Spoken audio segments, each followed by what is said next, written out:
in front of us at Stade Ernest-Bellon. Bernard, how do you see this one going? Ulster without Marcel Coetzee. It is going to be difficult to see how they're going to do it today. Listen, they were already massive underdogs, even with Marcel Coetzee, and him being out, you just wonder where they're going to get that go forward. Obviously, McCluskey is a huge man in the centre, but Coetzee is a big part of everything they do defensively and from an attacking point of view.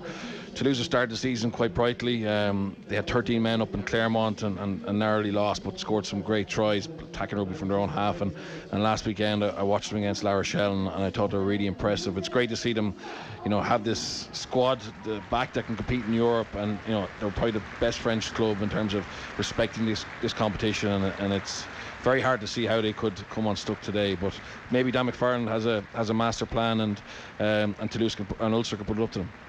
Well, France hasn't been a happy hunting ground for Ulster down the years, particularly in the last 5 years as well. They have lost all of their last 5 games in France, and all of those by 15 points or more as well.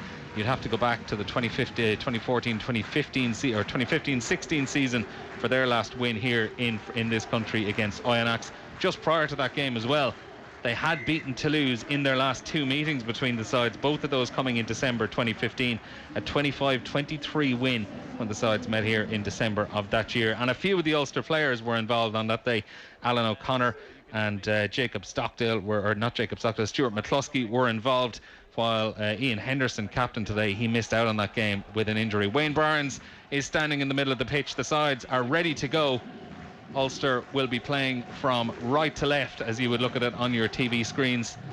As Stuart McCluskey gets ready and the sides are prepared, the teams are counting down, and Roman Ntamack stands in the centre of the pitch ready to kick off between Toulouse and Ulster in this Heineken Champions Cup quarter-final. Wayne Barnes blows his whistle and we are up and running, and the kick-off going deep just inside the 22, and it's taken by Ulster, who are knocked back in their tracks fairly swiftly on the far side of the pitch, just inside the 22.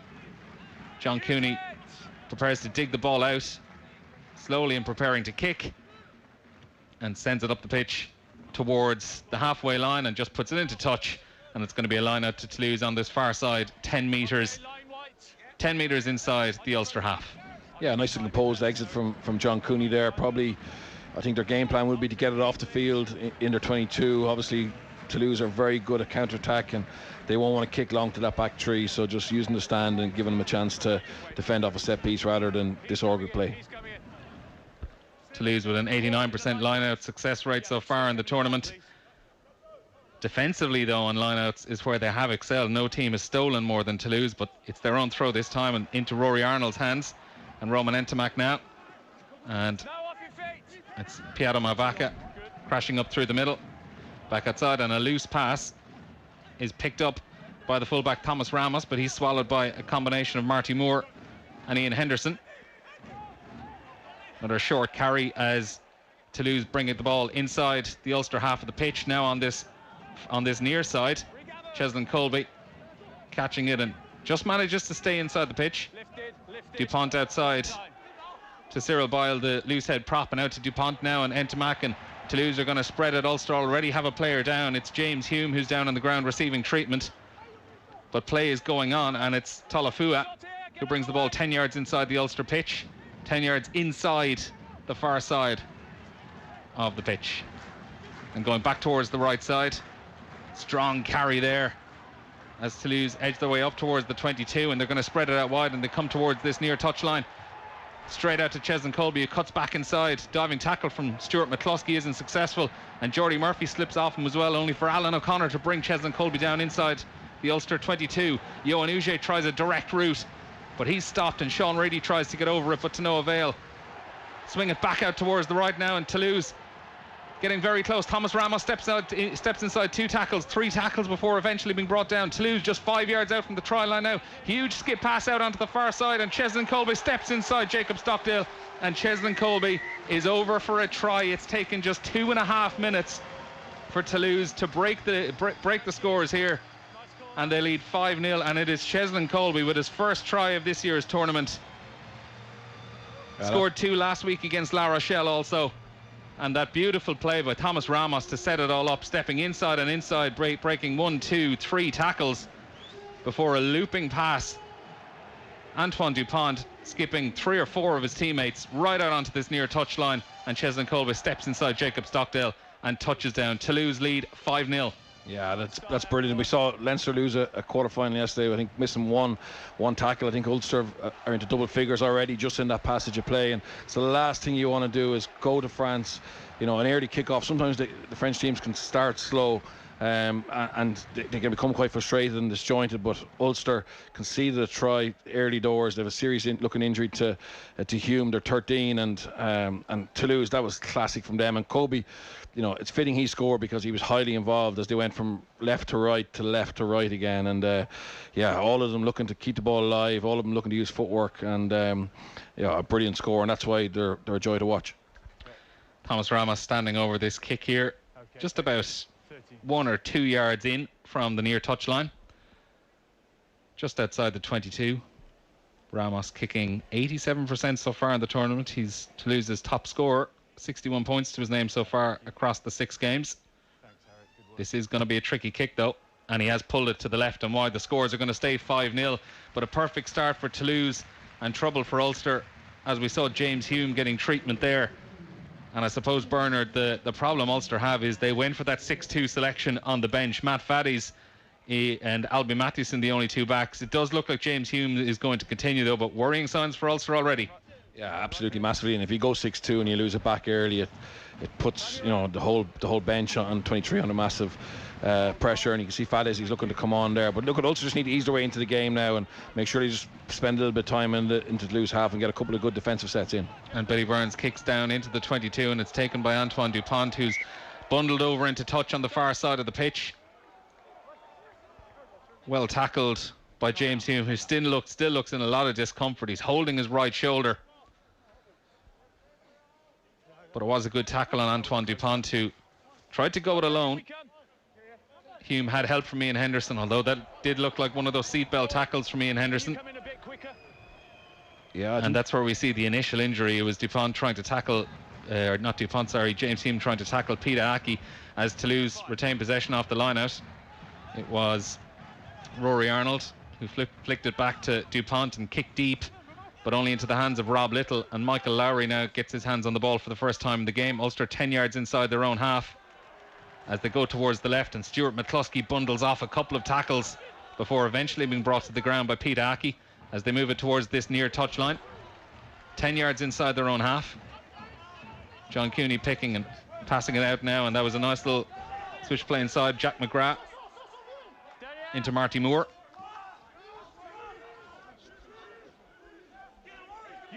And John Cooney slowing things down a little as he sends a kick up into the air. Good work, Alex. And it's going to land just inside the Ulster half, and Sean Reedy got his hands on it and just about managed to knock it backwards and retain possession for Ulster. Retaining possession off kicks has been something Ulster have been quite good at. No team have actually won back more possession from their own kicks than Ulster, coming in around 20% in the group stages. It's been a key factor in terms of territory and possession for them as Cooney gets his hands on the ball again on the halfway line, 10 yards inside from that far touchline. And he goes again. Billy Burns tries to change direction and kick down into the corner, and it looks to be a decent kick, but it's just got a bad bounce and it's going to trickle over the try line.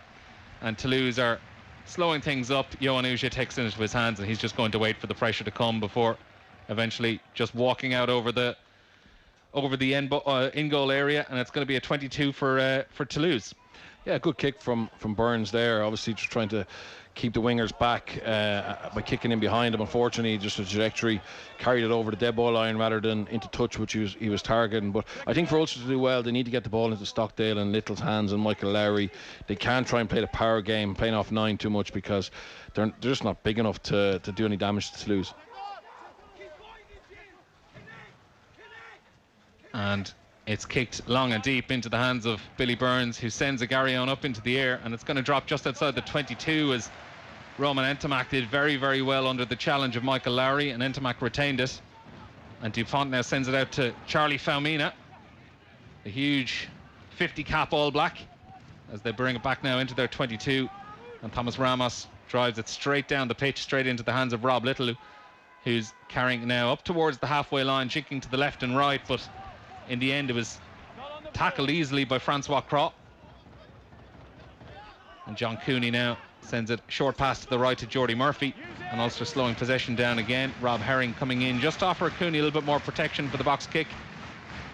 As Cooney sends it down, and it's going to drop just outside the 22, and it's a misjudgment by Roman Ntamack, who spills the ball under fairly little pressure from the Ulster players.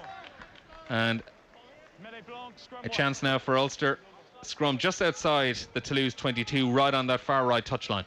Yeah, and on characteristic error, I think it's a right smile from there as the camera he goes up on a big screen, but he knew he had too much time. He was already thinking about where they were going to strike, and he's a young 10. Obviously, he had a very good season last year for France, and his relationship with Dupont is really impressive. And they're two guys I think that Toulouse can build a team around over the next 7 or 8 years. Two really talented players who are growing year on year. It's been a fascinating turnaround for Toulouse, Bernard, over the last few years. Probably about 5-6 years ago, they looked like probably in danger of maybe going down a road that someone like Biarritz might have been, where, a real historic French club, and they were going through a really, really difficult time. There were some upstarts really speeding on past them, but this crop of young players over the last 3 or 4 years has brought them back into that top tier of European rugby. Absolutely, yeah. There was a year they were very close to getting relegated, which would have been unheard of, but they haven't the same money as Racing or Clermont, and that they had to produce their own crop of players again to replace the likes of Garbajosa, etc., Picamoles, and they certainly look like they have a young team now who are capable of competing with anyone in Europe. And that missed opportunity for Ulster off their scrum there. It was Rob Little who knocked on in just outside the Toulouse 22, and Stuart McCluskey, in his bids to win back the ball, gave away the first penalty of the game, which Toulouse sends just outside the Ulster 22. Roman Ntamack kicking deep into Ulster territory, as we see there, as McCluskey, who tried the pop off to Rob Little, who just came under a little bit of pressure from a couple of Toulouse defenders. And then the penalty, Stuart McCluskey penalised for not releasing Johan Uge in the tackle. It was a nice strike play by Ulster, in fairness. Pete Aki had jumped out of the line, and if the pass had been a little bit softer, I think Little would have been through a hole. So definitely something to look at for Dwayne Peel, the Ulster attack coach. Piara Mavaka finds Francois Cross with the line out, and it's Cheslin Colby who knocks on in the centre of the pitch. As Ulster win back possession, Marty Moore now passes it out to Nick Timoney, who finds Billy Burns, and Billy Burns has found a gap and sends it out to Michael Lowry as Ulster move 10 metres inside the Toulouse half of the pitch. But excellent play from Toulouse, and they've won the penalty, they've won the turnover, and it looks like it was Piara Mavaka, the hooker, who managed to get in over the ball and has won the penalty for Toulouse 10 metres inside their own half. That was unfortunate for Ulster. So Toulouse tried a strike play, trying to bring Cheslin Colby in off his wing. He knocked it on, and rather than settle for a scrum restart, they played, and really good break by Billy Burns. But unfortunately, they just got a little bit detached from their support play. Lovely loop around. Billy Burns throws a great dummy, takes on to Corey, pass to his outside, and from there, just Ulster support is too slow to get there. And they're going to have to take advantage of little line breaks like that, because I don't see them getting too many. Yeah, the first real side we've seen of the Ulster players finding some open space, but it came to no avail, as once again it's Rory Arnold who takes the line out, and it's a penalty advantage coming for Toulouse, as it looked like Arnold was taken in the air maybe, and a free shot coming here for Toulouse. And they go outside to Peter Aki, whose pass is poor to Ntamack, but Aki manages to retain it. And he's done really, really well here, shaking off a couple of tackles before another loose pass is eventually picked up by Antoine Dupont, who slips it back inside to Thomas Ramos now. Toulouse 10 metres out from the Ulster 22, and Rory Arnold tries to bat down a pass, and it's intercepted by an Ulster player, but we're going to come right back over onto that far touchline for a Toulouse penalty. Rory Arnold taken in the air. And a collapse as well. Or collapsing the maul is what Wayne Barnes is penalising them for. Across the line by your 4 or 5. Yeah, just landed on top of them. And then when the maul got going, Rob, it was a collapse by your 1.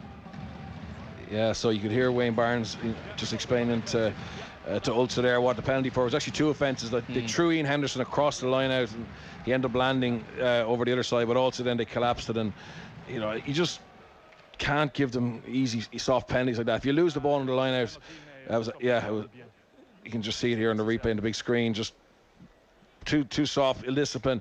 And then you know, from that, Toulouse are playing with an advantage, and all their players are so comfortable with ball in hand. Their footwork, they're fighting to keep the ball alive. And Peter Aki, obviously, you know, Connacht fans will know him.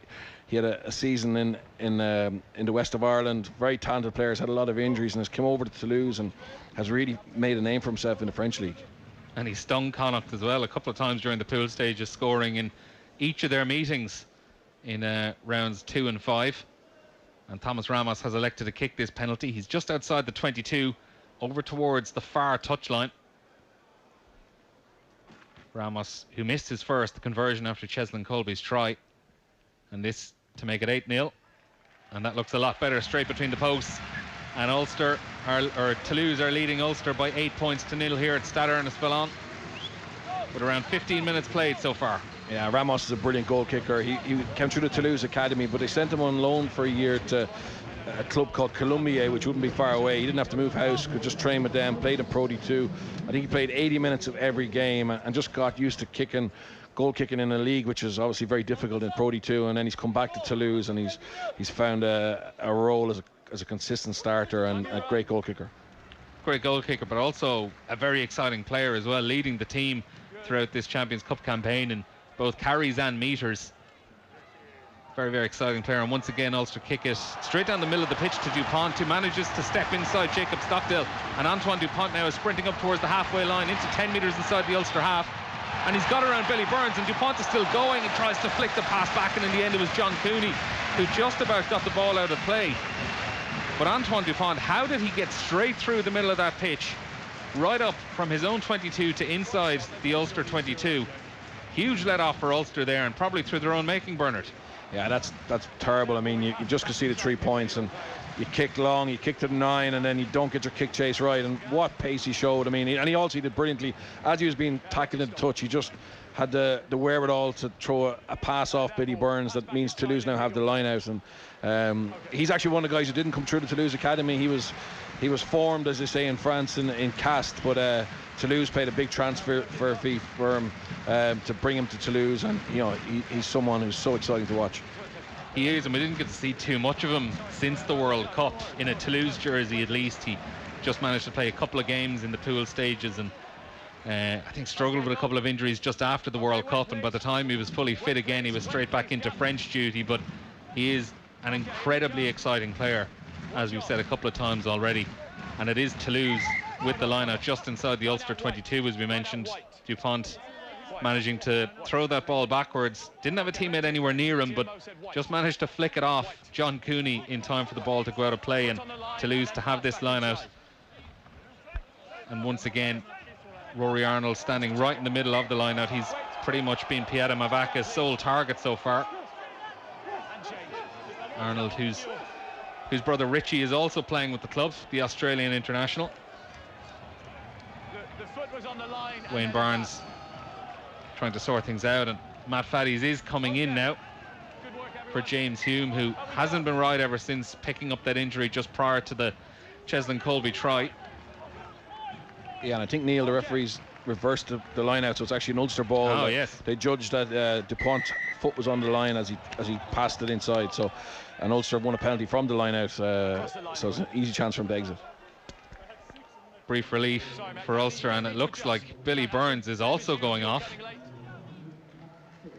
This is really, really worrying for Ulster, losing James Hume, and it looks like now Billy Burns inside 15 minutes. We haven't seen who came on for Billy Burns, but he looks in a lot of pain. He looks very, very upset. And even prior to the game, Ulster lost Tom O'Toole to a small injury just before kickoff. Marty Moore came in, and that's a beautiful chip over the top. Or James Hume, sorry, stayed on the pitch with that shoulder injury, and it was Billy Burns who came off for Matt Faddies. And Stuart McCluskey now gets up towards the 22, and Jordy Murphy flicks the ball outside towards Jacob Stockdale. but it hit the ground and we're going to come back. Pass out of the hands forward. Jordy Murphy's pass went forward, and that actually was a big opportunity for Bernard. They had a little bit of an overlap, and if that pass had gone into Jacob Stockdale's hands, he looked like he had green grass in front of him. They had a 3 or 4 man overlap there, and when you go away from home against a team like Toulouse, you need to capitalise on any sniff they give you. So Jordy will be raging with that. It looks like Lowry's gone in as 10, and he put in a beautiful chip kick for Hume, who seems to have shaken off that shoulder injury for now. Fade's got an offload, didn't go to hand, but from that, Toulouse hadn't got around the corner, and there was a huge overlap. And Jordy Murphy stepped up as first receiver and just tried to throw a skip pass to Stockdale, when maybe hands would have been enough to get Stockdale in the corner. That's the connection between Michael Lowry and James Hume. They played rugby together in school as well. Rob Little, who's looked fantastic, you have to say, over these last couple of games. He was a player making his European debut today as well, Bernard. He scored that beautiful try in the Pro 14 final last week, and he was someone probably through injuries in a lot of ways we probably just haven't got to see too much of over the last few seasons. No, he's someone that Dan McFarland really rates highly. He has struggled a little bit with injuries and form, to be honest, but definitely it's been so pleasing to see over the last couple of weeks him get consistent game time and show how good he is, and particularly in the second half against Edinburgh, he really stood up to be counted. And as I said earlier, I think if Ulster are to challenge Toulouse here today, he'll have a big role to play. And as we can see, it was Michael Lowry who did go in at out half, and Matt Faddy's coming onto the pitch. Billy Burns, as we saw there as well, just getting some ice put onto the back of his calf. And Jacob Stockdale now, who's gone to full back, and that's a poor spill by Stockdale under absolutely no pressure. Who's gone into full back with Matt Faddy's on the wing now, and that's just a poor lapse in concentration by Stockdale, as we can see on the screen in front of us, just looking up towards what's coming from Toulouse as that ball was dropping into his hands, and taking his eye off it for just a split second. Yeah, poor mistake. He has shifted back to full back, but again, I think it's kind of a little bit similar to Intermax earlier. He was already thinking about what was on. He was trying to have a little look upfield to see who he could target on the counter attack, and forgot the first requirement, which is to catch the ball cleanly. And that's a real coach killer. Probably a poor kick, and you don't capitalise on it. 18 minutes on the clock here at Stade Ernest-Fallon, and it's Toulouse who lead Ulster by 8 points to 0 in this Heineken Champions Cup quarter-final. The winner to take on either the Exeter Chiefs or the Northampton Saints in next week's semi-final on Saturday. And strong scrum from Toulouse, retaining possession 10-15 metres outside the Ulster 22. It's Peter Aki who carries right in the centre of the pitch now. Francois Cross, tackled by Stuart McCluskey, and they go out to the left as well to Charlie Famin, who just slowed down as he took on that ball, and he was brought to ground easily. But once again, Toulouse changing direction. They've been shifting from left to right with a couple of these phases. And Mavaka now, with a little bit of help from Sofiane Guiton, coming back towards the right. Cyril Boyle into Francois Cross's hands. He's taken down. Toulouse still about 5-6 metres outside the Ulster 22. Creeping closer with just a couple of short phases. Cyril Boyle taken now, and Dupont out to Rory Arnold, and Jerome Kino tackled well. Ball looked like it spilled out of his hands, but it seemed to go backwards, and Peter Aki now bouncing 2 Ulster players out of his way, the second of those being Nick Timoney, but John Cooney manages to finally bring him to the ground. Rory Arnold now slips it back outside to Entomac, and Jerome Kino is stopped well by Jack McGrath. Toulouse just inside the 22 now, moving towards the centre of the pitch. Mavaku, Jordy Murphy gets over him to stop him, and once again Dupont now goes to the right to Bailly. Moving to the right again, and it's Celestio Tolofua. Cheslin Colby, advantage coming, Ulster not rolling away, and it's a penalty advantage to Toulouse here. Again, they're still just outside the 22. Rory Arnold with a short carry, and Dupont now out to Entomac, and Toulouse are going to have a crack here, but Sofiane Guitoum was crossing ahead of Roman Entomac. They are going to come back. Toulouse had the penalty advantage, and we're going to come back towards this near touchline just inside the 22. Ulster struggling really to to stop this Toulouse possession.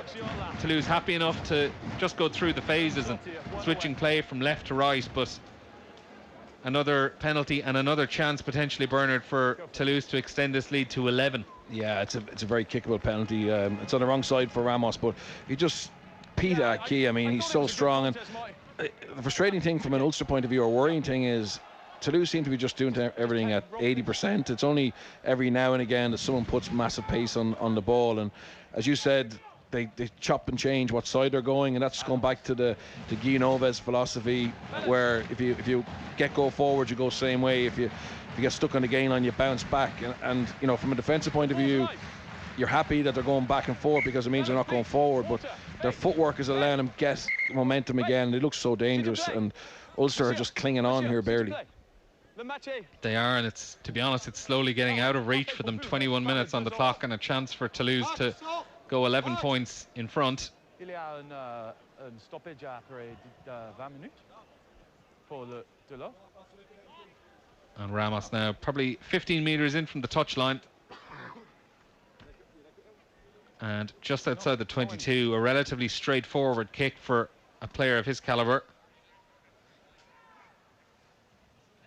As Stade Ernest Fallon goes silent for him, and he strikes that, but he's actually pulled it to the left. That was a poor attempt by Thomas Ramos, and Ulster very lucky that has drifted to the left and wide. It remains here at Stade Ernest Fallon, Toulouse 8, Ulster nil, 22 minutes on the clock. Yeah, it's an uncharacteristic mistake from him. He's usually so accurate, and again, I mean, even though Ulster haven't really done a lot, I think they can still be quite reasonably pleased that after 20 minutes they're only 8-0 down, and you know, hopefully they'll start to fire a few shots now and test the Ulster defence rather than just defend as they've done for most of the game. And what do they have to do, Bernard, to actually get back in this, rather than just trying to contain Toulouse and stay in with a shot? What do they have to do to start putting points on the board? Look, the problem is they need to be accurate off their set piece. So we saw, you know, they tried to play that backline move where Rob Little was coming in, and just the pass wasn't accurate. I think if you go forward off the first phase, then they can start to ask questions. But at the moment, they just haven't been accurate enough in their set piece launch. And Michael Lowry cleared that 22 dropout just inside the Toulouse half, and Antoine Dupont now sends it back towards Jacob Stockdale, who catches it this time cleanly and is tackled by Cheslin Colby around 10-12 metres inside the Ulster half. Nick Timoney now, who has a big job in his hands replacing Marcel Cousilla's power this afternoon at number 8. And Cooney prepares to send another kick down, which is chased well by Matt Faddies, who manages to get through a couple of players, but Roman Entomac has taken that brilliantly and just manages to hold on for long enough for Toulouse to retain possession. Talafua now, the number 8.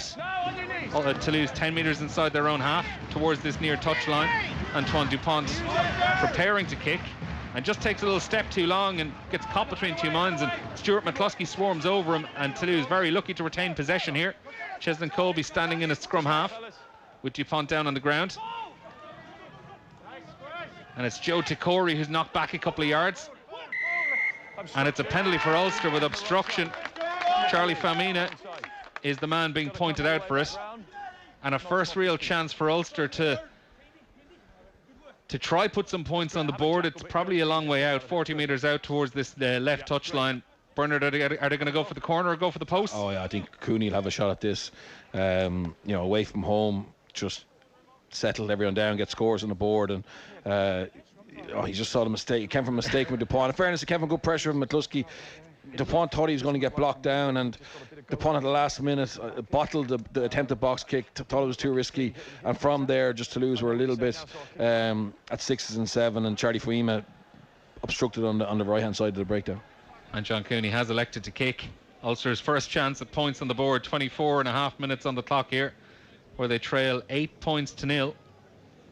John Cooney, one of 2 Ulster players nominated for European Player of the Year, alongside Marcel Coutsilla. Cooney was the absolute man of the pool stages for Ulster, 5 tries in 6 games and scoring 71 of their points. And this kick looks to be good, and it's between the posts, and Ulster are finally up and running in this quarter-final. They've cut Toulouse's lead to 5 points. 25 minutes gone, and it's Toulouse who lead by 8 points to 3. Yeah, that'll definitely help setting them. Dan McFarlane will be happy. I think definitely at half time, if they can go in one score behind or still in the game, they'll be pretty confident that their fitness levels at the end might pay. They've played a couple more games than Toulouse, and will fancy their fitness. But you just worry when what we've seen so far, when Toulouse turn it on, they just look like they're a little bit too strong for Ulster. How difficult is it to get back up to speed at this stage of a season? Obviously, Ulster, this is their 5th match back. It's just been 2 games so far in the new top 14 season for Toulouse. Is the difference between 2 games and 4 games that big?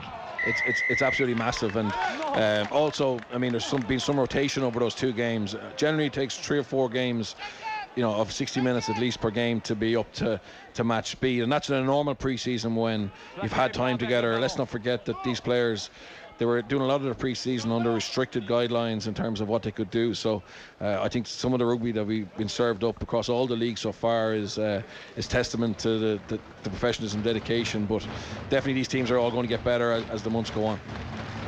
And it's another chance for Ulster here. A penalty just outside their own 22. Toulouse penalised for obstruction from that kick-off.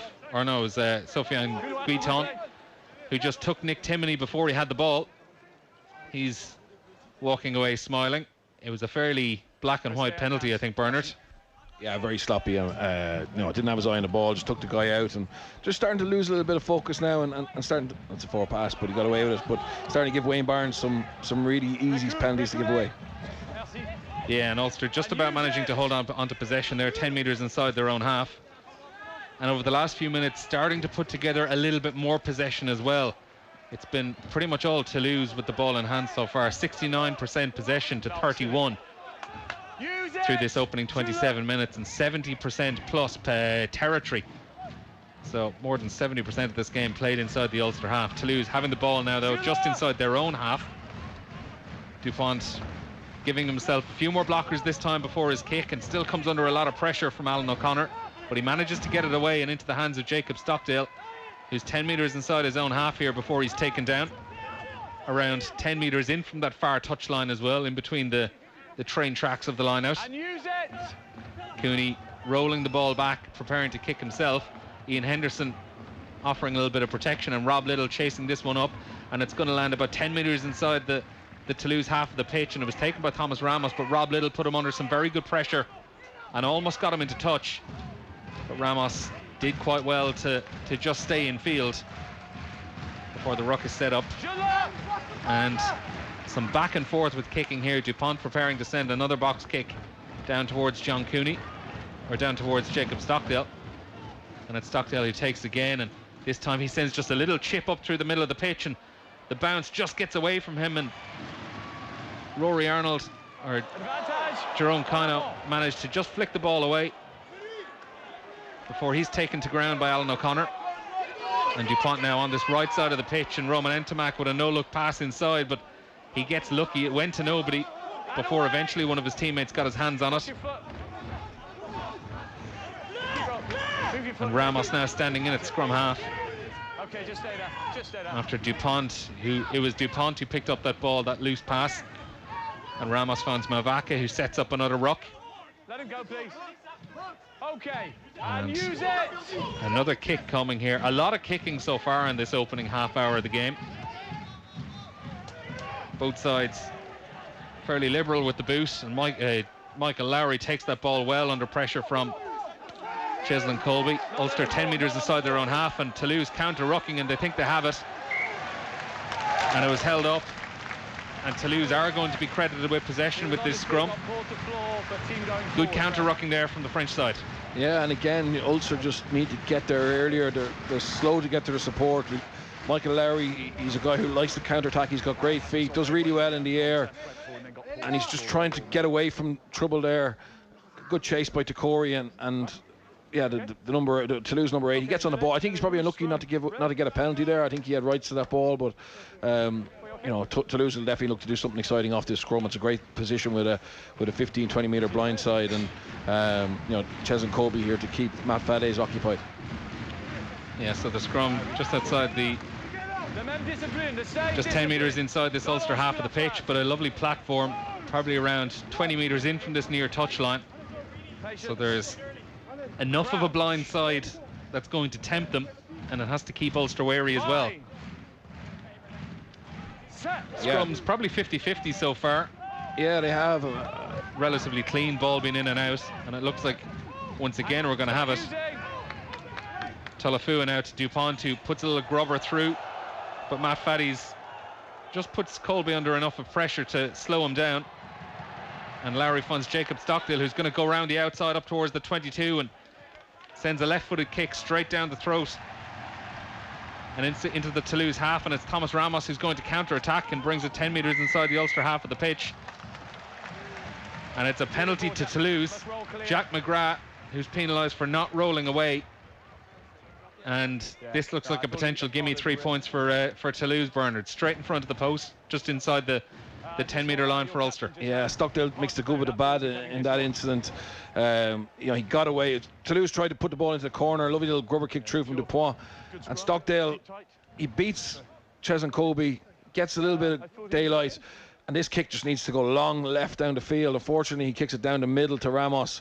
And yeah, Ulster, Ramos brings it back to the middle of the field, and Ulster just infringe at the breakdown and a soft penalty to give away. Yeah, and it was Jack McGrath going in over the ball, but Ian Henderson was the one who was penalised. He had just tackled Thomas Ramos, who tried to place the ball back quickly, and it probably ricocheted off Ian Henderson. Didn't look deliberate, but a penalty to Toulouse as Thomas Ramos prepares his 4th kick of the game. Just scored 1 so far. The first of those misses probably more understandable than the second. Exactly. And a chance for Toulouse to extend their lead back to 8 points. 32 minutes played here at Stade Ernest-Fallon. Once again, it's drifting to the left, and it has pulled left and wide again, and that's the 3rd time out of 4 kicks so far for Thomas Ramos that he has drifted it to the left and wide, Bernard. Yeah, look at he's usually a very high percentage kicker. I mean, they're very lucky. Dupont is a good kicker, Intermax is a good kicker, so they have options to change that if they decide he's just having an off day. But more importantly, from an Irish point of view, Ulster will be so relieved that they could easily be more than 2 scores down. They're still only 5 points behind, and maybe can get a little bit of doubt in Toulouse's head and go down and do something themselves. Yeah, potentially with those kicks it could be a 16 points to 3 game, but at the moment it's 8-3 to Toulouse, and Ulster, despite not seeing much of the ball so far, still very much in it. As Michael Lowry's 22 dropout, it goes straight down the pitch, and Toulouse break through straight through the middle of the pitch to just outside the Ulster 22. They found a gap, but it's spilled, and Michael Lowry now with a chance to counter-attack. And Michael Lowry, there are Toulouse players coming back towards him. He doesn't have too much support, and in the end he's taken down well by Ulster, and Rob Little stands in at scrum half. And Ulster now trying to speed things up. John Cooney out towards Alan O'Connor, who looks to go to the left and wisely holds on to it before passing it inside. There was an intercept on there from a Toulouse player, but Alan O'Connor did well. Stuart McCluskey now bringing it inside the 22 to around 10-15 metres out from the Toulouse try line. Marty Moore shifts it on and takes a big bang there, and Alan O'Connor gets it into the hands of James Hume. Ulster driven back a little bit. They're now just outside the Toulouse 22 on this 10 metres in from this near touchline. Rob Herring now, and Cooney out towards O'Connor again, or Stockdale. Another carry as O'Connor goes in over top for protection, and Toulouse shooting up quick there. McCluskey. Ulster losing a couple of yards on these last couple of possessions. Guiton went for it, warned away by Wayne Barnes. And Faddy's looked to pass to the right, but again it was Johan Uge who stepped up and just put him off, and Toulouse trying to counter-ruck, and they fly over it. A lot of players off their feet it looked like, but Toulouse are going to be given possession here. 1 man against 5. Yeah, you just hear Wayne Barnes. John Cooney is shocked that's not a penalty for him, and an opportunity to go 8-6. Wayne Barnes excuses the decision by saying it's 1 man against 5, which it was, but when you counter-ruck, it's Michael Lowry, Uge attacks him, and 4 other Toulouse players come through. But Toulouse should have scored the other end. I mean, a great break from Taillefer. He has Dupont on his left, just doesn't connect, and from that, this is where Ulster are dangerous. Like Michael Lowry, who's got great pace. The counter-attack, go down the field, and another great hit from Uge, who has been really physical and working hard on defence as well. But the game has opened up there for a couple of minutes, and you know, Ulster managed to survive it. Yeah, and they will be frustrated though to have conceded possession. At one point they were probably 10 metres from the Ulster try line, and here they are now with a Toulouse put into the scrum. Just probably 13 metres inside the Toulouse half of the pitch. Scrums have been going okay so far though, neither side really in an ascendancy. They've been pretty clean in and out on each occasion. This scrum probably 15 metres, 15-20 metres in from the far touchline. 10-12 metres inside the Toulouse half of the pitch. 35 minutes played so far here at the Stade Ernst-Bellon, and it's Toulouse who lead Ulster by 8 points to 3. Again, scrum is steady so far, and Talafua flicks it outside to Dupont now, with Peter Aki charging straight through the middle of the pitch, bringing possession up towards the halfway line. And Guiton picks and goes and tries to flick a ball back, and it was won back by Michael Lowry, who got his hands on the ball, John Cooney, but Ian Henderson gets in there and manages to secure possession, and Lowry goes outside to Stuart McCluskey. 10 metres inside the Ulster half of the pitch. 5 in from the near touchline, and Sean Reedy now with a chance to carry. Reedy retaining his place in the team this week after a big performance last week in the Pro 14 final. 18 carries and 23 tackles. Almost ever present in the Ulster side throughout the course of the series. Played 19 of their 23 matches. And John Cooney drives a box kick down into the Toulouse half of the pitch. Dupont now sends it down towards the 22 to Roman Entamac, who sends it right across to the other side of the pitch, but it's bouncing kindly for Jacob Stockdale to get his hands on the ball, and Stockdale manages to step inside and finds half a gap and flicks it out to Rob Herring, but the Toulouse defence read it and have swarmed James Hume now. Ian Henderson does well to pick and go before the Toulouse counter-rucking came. Toulouse putting Ulster under a bit of pressure in the last few minutes at ruck time with counter-rucks, and a loose pass there, and it's Rob Little who tried to get a flick of a kick on it, but it goes straight out of play, and that's perfect, potentially another problem for Ulster now. Michael Lowry, the latest to go down with holding a part of his body. Yeah, a couple of massive hits from Johan Uge. See, himself and Guiton picked up Hume there, but also he came flying in off his wing and tackled Michael Lowry, who just got to pass away. It's legal, nothing wrong with it, and Ulster tried to attack down the right hand side, but again the cover defence came across. It's interesting, Neil, you mentioned about the scrum being an even contest. In fairness to Toulouse, they're probably the one team in France who don't look to milk penalties off scrum.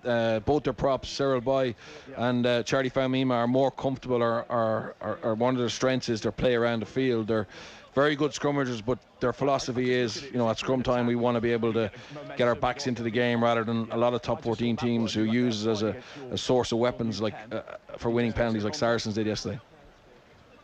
Yeah, and we see a couple of big hits going in there on the replays in front of us. Jacob Stockdale took one, Rob Little took one as well, and we saw the tackle from Johan Uge on Michael Lowry. In fairness, I think Michael Lowry could be okay. It looked either like winded or just one of those bad rib ones where you pretty much just have to play through the pain, Bernard. Yeah, look, I think it's a fair tackle, and as you open yourself up to pass, you are vulnerable to a big hit like that if someone jams in from the outside. But I think Dupont has got a little eye injury. It doesn't look like it's bad enough that he's going to have to go off and get stitches. A little bit of Vaseline has done the job, but their sub-scrum half, Ballet is a phenomenally dangerous player as well. So maybe last 20, he's someone who can come on and give them a little bit of life. I mean, Toulouse are just on the verge of breaking away and scoring, and a soft offload has actually cost them. And that line goes straight over the top. Peter Aki collecting it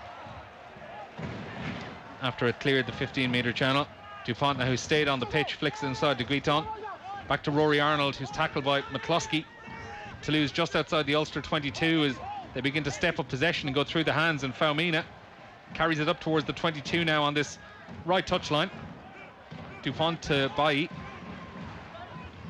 And back outside now, and it's a poor pass, and it's collected by Rory Arnold, and Joe Tikori manages to hold on to it. Jack McGrath tries to get in over, but he's cleaned out of it. Entamac now to Peter Aki, who is tackled well by Michael Lowry. Toulouse staying patient, just moving from left to right. Back towards this centre of the pitch. Joe Tikori again.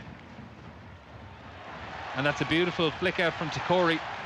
Tentamakin, Mavaku, and Cheslin Colby now, and he steps inside Jacob Stockdale again, and Cheslin Colby is over for the second try of the game, running in under the post. Absolute magic once again from the South African World Cup winner. It's Toulouse who lead Ulster by 13 points to 3. Just the Toulouse coach Hugo Moll is just shaking his head and going, what have I seen here? He was a French international in his own right, but you know, some brilliant hands across the back line. Lovely little offload from Tikori. And once they get the ball into Colby's hand, I mean, this still takes a lot of finishing, but his footwork to beat Stockdale on the inside, and luckily for him, I suppose, the cover coming across was Jack McGrath, so he was able to go back out again. But you know, this is the problem for Ulster, is when Toulouse lifted and when they have a little bit of accuracy, they just look devastating, and it's another try down the Toulouse right wing. Almost identical, Bernard, to the first try. Out to Cheslin Colby on this wing, and just stepping inside Jacob Stockdale with probably, I would say, alarming ease for the second time in this game. Yeah, look, if it was any other winger, you'd be criticising Stockdale for a bad missed tackle, but honestly, I've been watching this player do this since he was 18 in Western Province in the Stormers, South African 20s. Reminiscent as well of his try late on in the World Cup final against England, with just those steps inside. It is a frightening sidestep. He's a joy to watch, and you know, he wasn't your stereotypical recruit for France because, you know, he's small, he's not great under high ball, or that was a perceived weakness, but he's found the perfect club for him, a club who value him and get the ball in his hand as often as they can, and yeah, he's been a difference between the two teams so far. He certainly has. Those two tries as Thomas Ramos tries to make it a 12-point game with what is going to be the last kick of this opening half. Toulouse leading by 13 points to 3. This kick is coming around 15 metres inside from the touchline, and this time he just gives enough balance on it, sends it a little bit to the right, and it still curls towards the left, but it's straight between the posts. And at half-time here, it is Toulouse who are well in command. They lead Ulster in this quarter-final of the Heineken Champions Cup by 15 points to 3. Bernard, very quickly, your thoughts on those opening 40 minutes? Look, I think the most worrying thing for Ulster is that last minute. I mean, if they could have went in at 8-3, they had a chance. I just see Toulouse now going in comfortable, starting to play with a little bit more freedom and pulling away. So there you have it. It is Toulouse with a 12-point advantage at half-time. Do Ulster have any chance of getting through to the semi-finals of the Heineken Champions Cup? They're nearly going to pull off one hell of a shock in this second 40. But at half-time here at Stade Ernest Fillon, it is Toulouse who lead by 15 points to 3. Yeah, thanks Neil, and thanks Bernard. Slipping away, I think, a bit for Ulster. Leinster losing yesterday, but one great thing to hear, just real fans, like the first day of spring and that fire alarm going off. Obviously, it's kind of part of the PA system there in Toulouse, but that's great to hear. That's actually kind of touching to hear that in a way. We're back for second half commentary of Ulster and Toulouse shortly, and we'll look ahead to the rest of the day's sport with Tom Malone with the news round after this short break. Toulouse versus Ulster, live at Stade Ernest Fillon. On Off the Ball. With Vodafone, official sponsors of the Irish rugby team. Team of us, everyone in.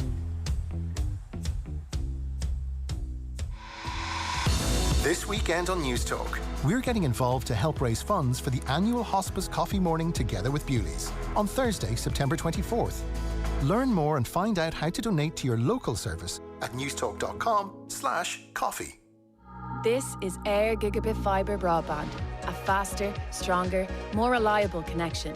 Your own line straight to your home. The future at 10 times the speed of life. Get Air Gigabit Fibre Broadband from just $29.99 a month. For more, call 1-800-500-300.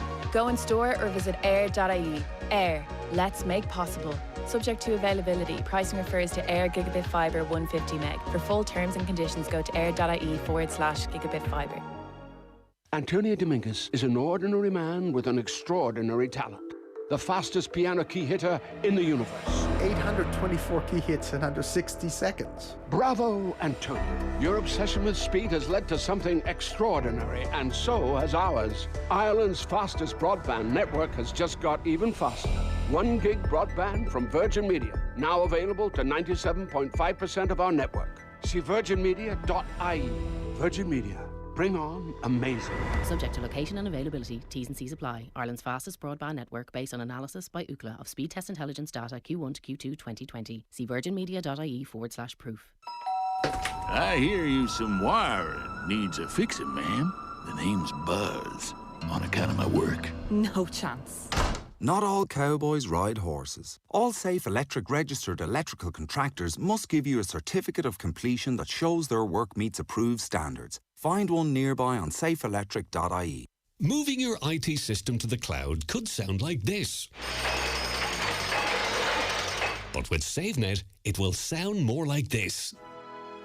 Our simple 4-step process will help you grow productivity, gain security and peace of mind, and move your IT system to the cloud in the smoothest possible way.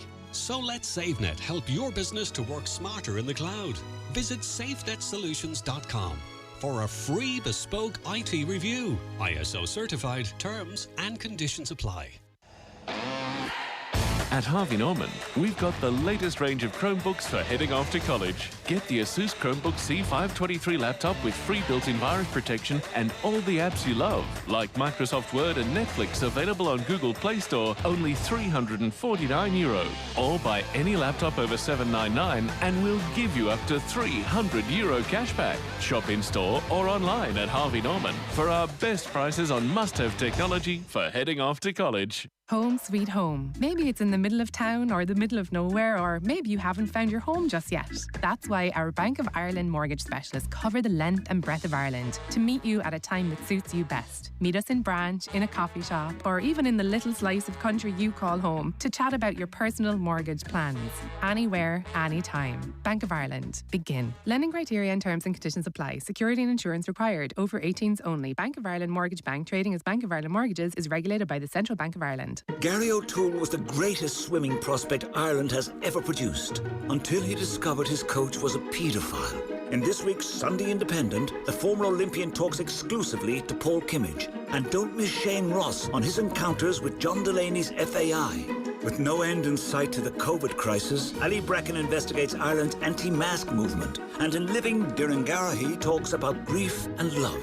The Sunday Independent. Real stories worth paying for, in print or subscribe at independent.ie. This season's Premier League's going to be a little different. But at Paddy Power, we're trying to embrace the new normal by looking at the upside.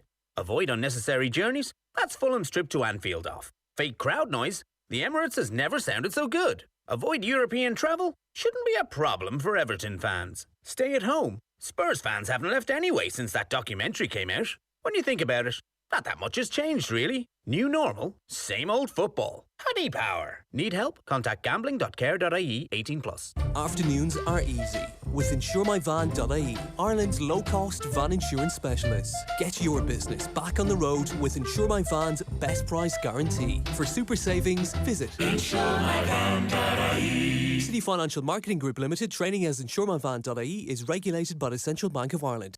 Join the switching revolution at Carphone Warehouse today. We've got exclusive deals you won't find anywhere else. Like get the Huawei P30 Pro for only $49.99, saving you over €250. And with a Huawei GT2e smartwatch for free. Or get the Samsung S10 for only $49.99. These offers are available when you switch to a €40 a month plan with Vodafone. Carphone Warehouse for the best deals on your mobile, TV and broadband. Offer subject to availability in 24-month contract. Toulouse versus Ulster, live at Stade Ernest Vallon. On Off the Ball. With Vodafone, official sponsors of the Irish rugby team. Team of us, everyone in. And you're welcome back to Off the Ball here. John Duggan with you through till 7 o'clock. Today, Chelsea-Liverpool coming up at 4:30, commentary of that, and also second half commentary of Ulster against Toulouse in the quarterfinals of the European Champions Cup. Not going well for Ulster, 15 points to 3 down. Back to Neil Treacy and Bernard Jackman for second half commentary shortly. But Tom Malone is in studio. How are you today, Tom? Yeah, not too bad, John, not too bad at all. This is we probably should be wearing our green jerseys here. We're not. Yeah, you're wearing an orange top and I'm wearing a blue CCCP Russian retro thing. Yeah, no, we're not on brand at all, John. But Sam Bennett is set to clinch the green jersey, and it's just been the most phenomenal riding from the Carrick and Sure native. He holds a 55-point lead in the sprinters competition over Peter Sagan, and it's probably worth pointing out that Peter Sagan owns the green jersey. Yeah. Has done for 7 of the last 8 years. The only time he didn't get it, you didn't have it because he knocked over Mark Cavendish in a sprint finish and he got disqualified. So that's the only reason he hasn't won it 8 times in a row. This has just been absolutely phenomenal. This is a big deal. This is a big deal for Irish sport. It's a huge deal. And probably not getting enough coverage in the papers today regarding that. It should be the front page story in every paper. I think it's unbelievable. And the Bennett used to be a teammate of Sagan. You see, that's one of the reasons why he's sort of burst on the scene so much this year. Now he's kind of the main man at Quick Step, and he's just done some brilliant rides this week. I mean, Friday in particular was a danger stage. Just the makeup of it, it looked like it would have been one of those ones where you'd expect Sagan to have maybe got a run at a stage win or a sprint, but he just shattered him the whole way. Won the intermediate sprint on Friday, and that was essentially game, set, and match. So it's been brilliant stuff from Bennett throughout the weekend. So there won't be any asterisks either, because there was that sprint earlier on the week where Sagan got disqualified and he got pushed back down. You think maybe that could have been a 20-point swing, but look, it's now a 55-point lead. It's a legitimate one. The concern today is that both men definitely held back a little on the time trial. They just want to get home inside the time, keep safe, and then worry about. There's 2 big sprints today. Obviously, the most famous of them all, the Champs-Élysées. The Champs-Élysées, yeah. So we'll be really keeping an eye on that. But you would imagine that Bennett is going to just do as he did on Friday and just hug the wheel of Sagan and welcome him back. But I'd like to be one of those kind of cars, that follows them with the sirens on. They're electric cars this time around, John. So, they're actually electric Skodas. But look, it'll be the first time an Irish rider has taken on the green jersey since Sean Kelly in 1989. Actually, WLOR FM caught up with Sam Bennett's uncle, Vinnie Bennett, and here's what he had to say about how competitive his nephew is. Just relief and satisfaction for him. You've seen, I don't know how he's kept going and, put in what he's put in, especially through the low points. No matter how much support you get, you have to be a special kind of a character and a certain strength inside, and I don't know how he did it. And I think Sam would be the first person to say he wants to beat the best. If he wins anything, be it a stage or get a jersey, he wants the best to be there. He doesn't want to win it by default or somebody going out injured. He wants to beat the guys on the road. So to be even competing, I think, and giving Sagan something to think about over the tour is a feat in itself. It's something he's made his own over the last few years. People feel like he owns it. He doesn't look right without green in the tour. So for Sam to be in it and to be giving him a run for his money, I think is just, it's very special. It's fantastic to see it, and long may it continue through the rest of it. Yeah, that was brilliant there. Vinnie Bennett, Sam Bennett's uncle. Just a reminder, the rest of the Tour de France. Slovenia's Tadej Pogačar will win the Tour. He claimed yesterday's time trial turned around a 57-second deficit into a 59-second lead. He'll become the youngest man to win the year the jersey is since 1904. Yeah, obviously we'll be keeping everybody up to date with Sam Bennett's procession in Paris and speaking to Barry Ryan a little bit later in the show. Football news, already one Premier League game underway. Yeah, and it's a Heung-min Son hat-trick for Tottenham. They lead Southampton by 3 goals. So when there's 3 disallowed goals in the first half, finished 1-1. It was 1-1 at half time.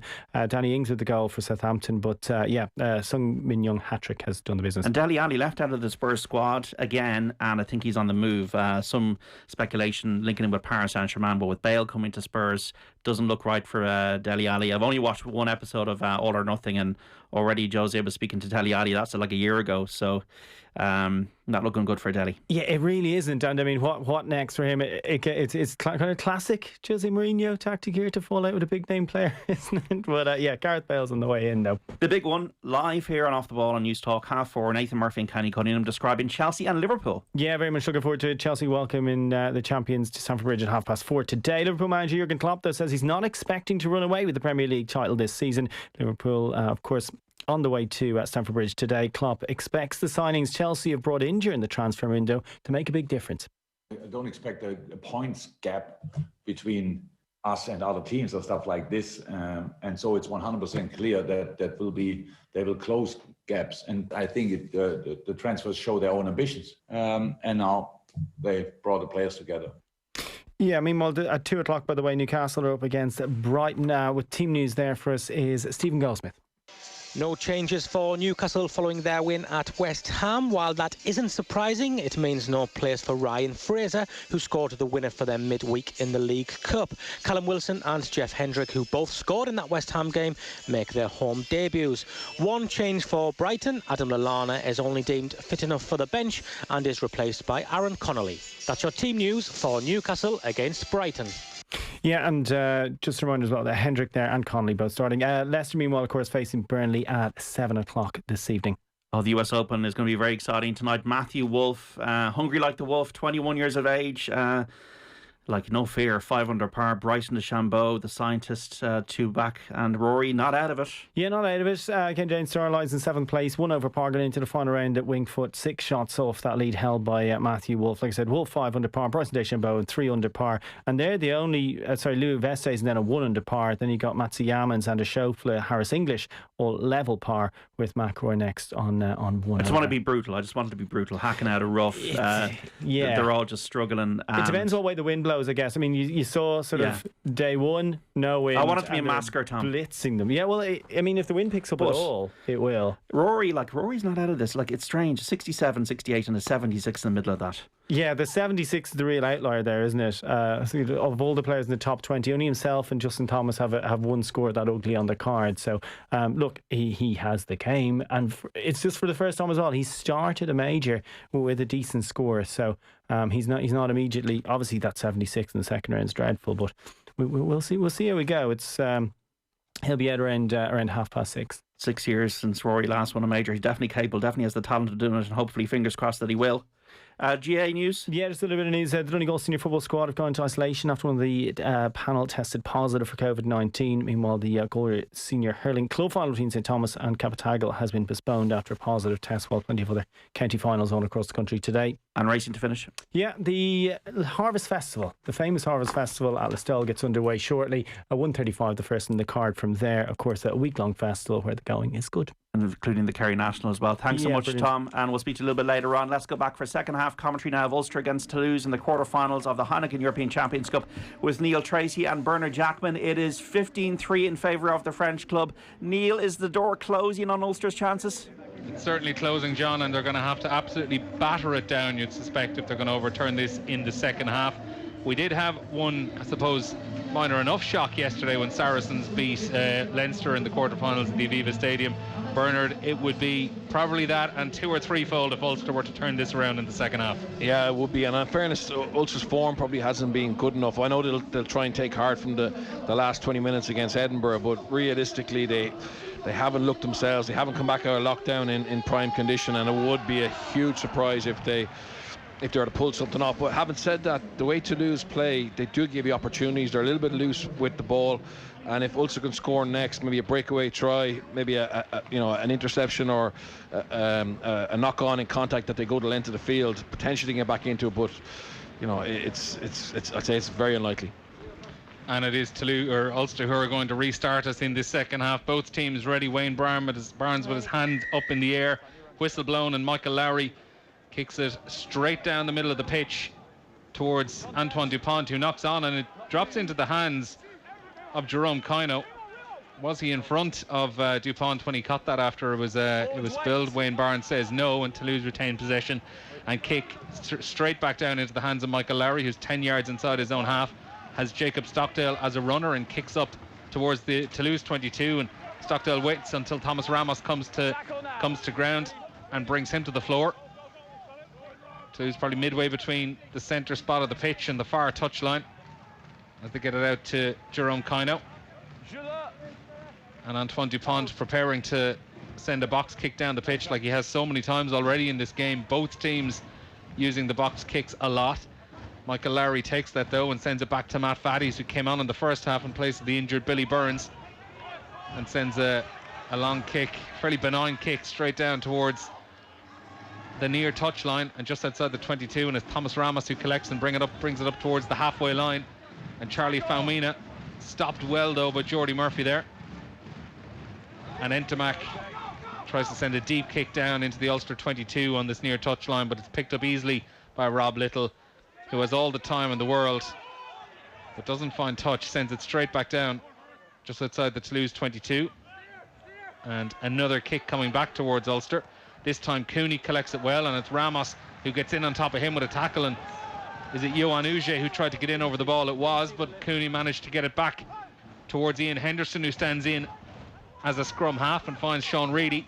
Henderson once again standing in a scrum half, and he's going to go himself this time. He is a little bit isolated, but manages to shake off half a tackle, and Jerome Kino gets in over it, and Kino thinks he might have it. Wayne Barnes is looking at this, and it's penalty to Ulster instead.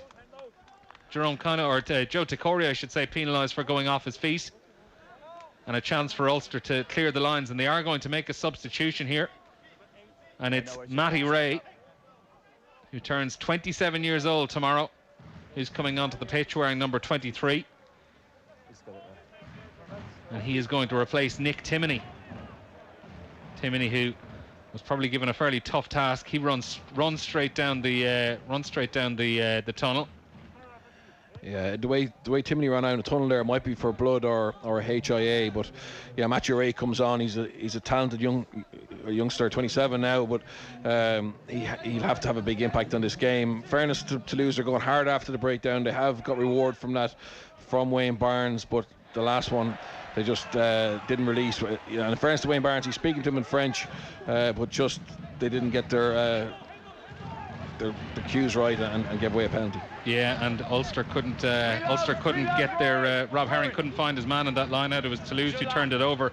As we mentioned in the first half, no team has stolen more line-outs than Toulouse in this tournament, retaining possession before kicking it back down towards Rob Little inside the Ulster half, and he sends a high ball up for Jacob Stockdale to chase, but it's just going a little bit too far, and it's taken easily by Dupont, who tries to counter-attack but is stopped well by Marty Moore, who just manages to flick the ankles of Dupont.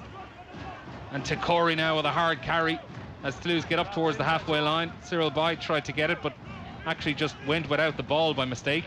Wayne Barnes says no knock on. Toulouse retain possession, and it's another Ulster penalty. And this time it's Rob Herring who got in over the ball to win the turnover. And after messing up with the line-out just a couple of minutes earlier, Rob Herring has won his team back another penalty and a chance to get back into Toulouse territory and have a shot at cutting this 12-point deficit. Yeah, their set piece hasn't fired. They lost the lineup, but they are starting to get some returns at the breakdown. And because Dupont had a little snipe himself, Toulouse had no scrum half, and that forced them to go into a pick and go, which Ulster were very quick to react and get over the ball. And for the second time in this game, Antoine Dupont has had to step out for a couple of seconds. That cut above his right eye has opened up again, and he's bleeding.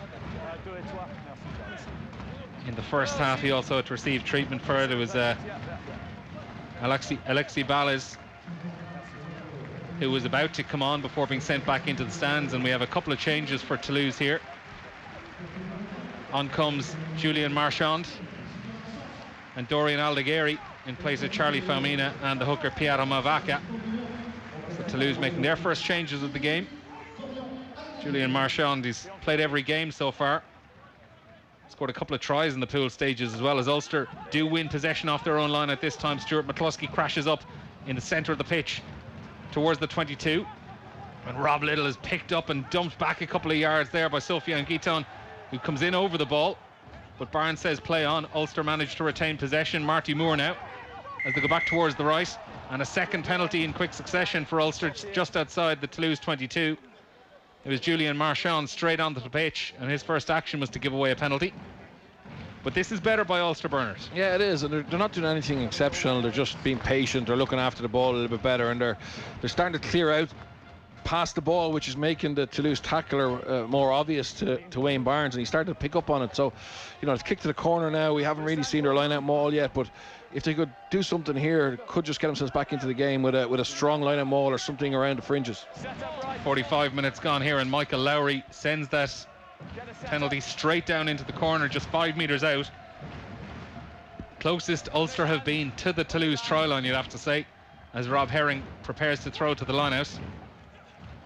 And it's Alan O'Connor who goes straight up at the front, and Ulster managed to hold on to the ball and try get them all working.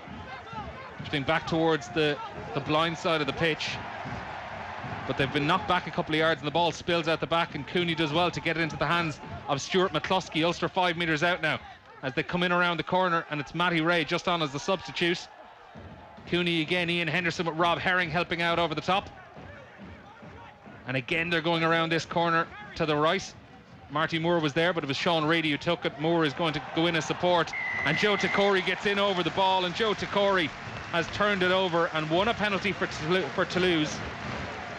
He's led the team for turnovers so far in the competition, Joe Takori, and that is just another example of how good Toulouse can be. They turn it over, and Ulster's best chance of the game is quashed. It remains Toulouse 15, Ulster 3.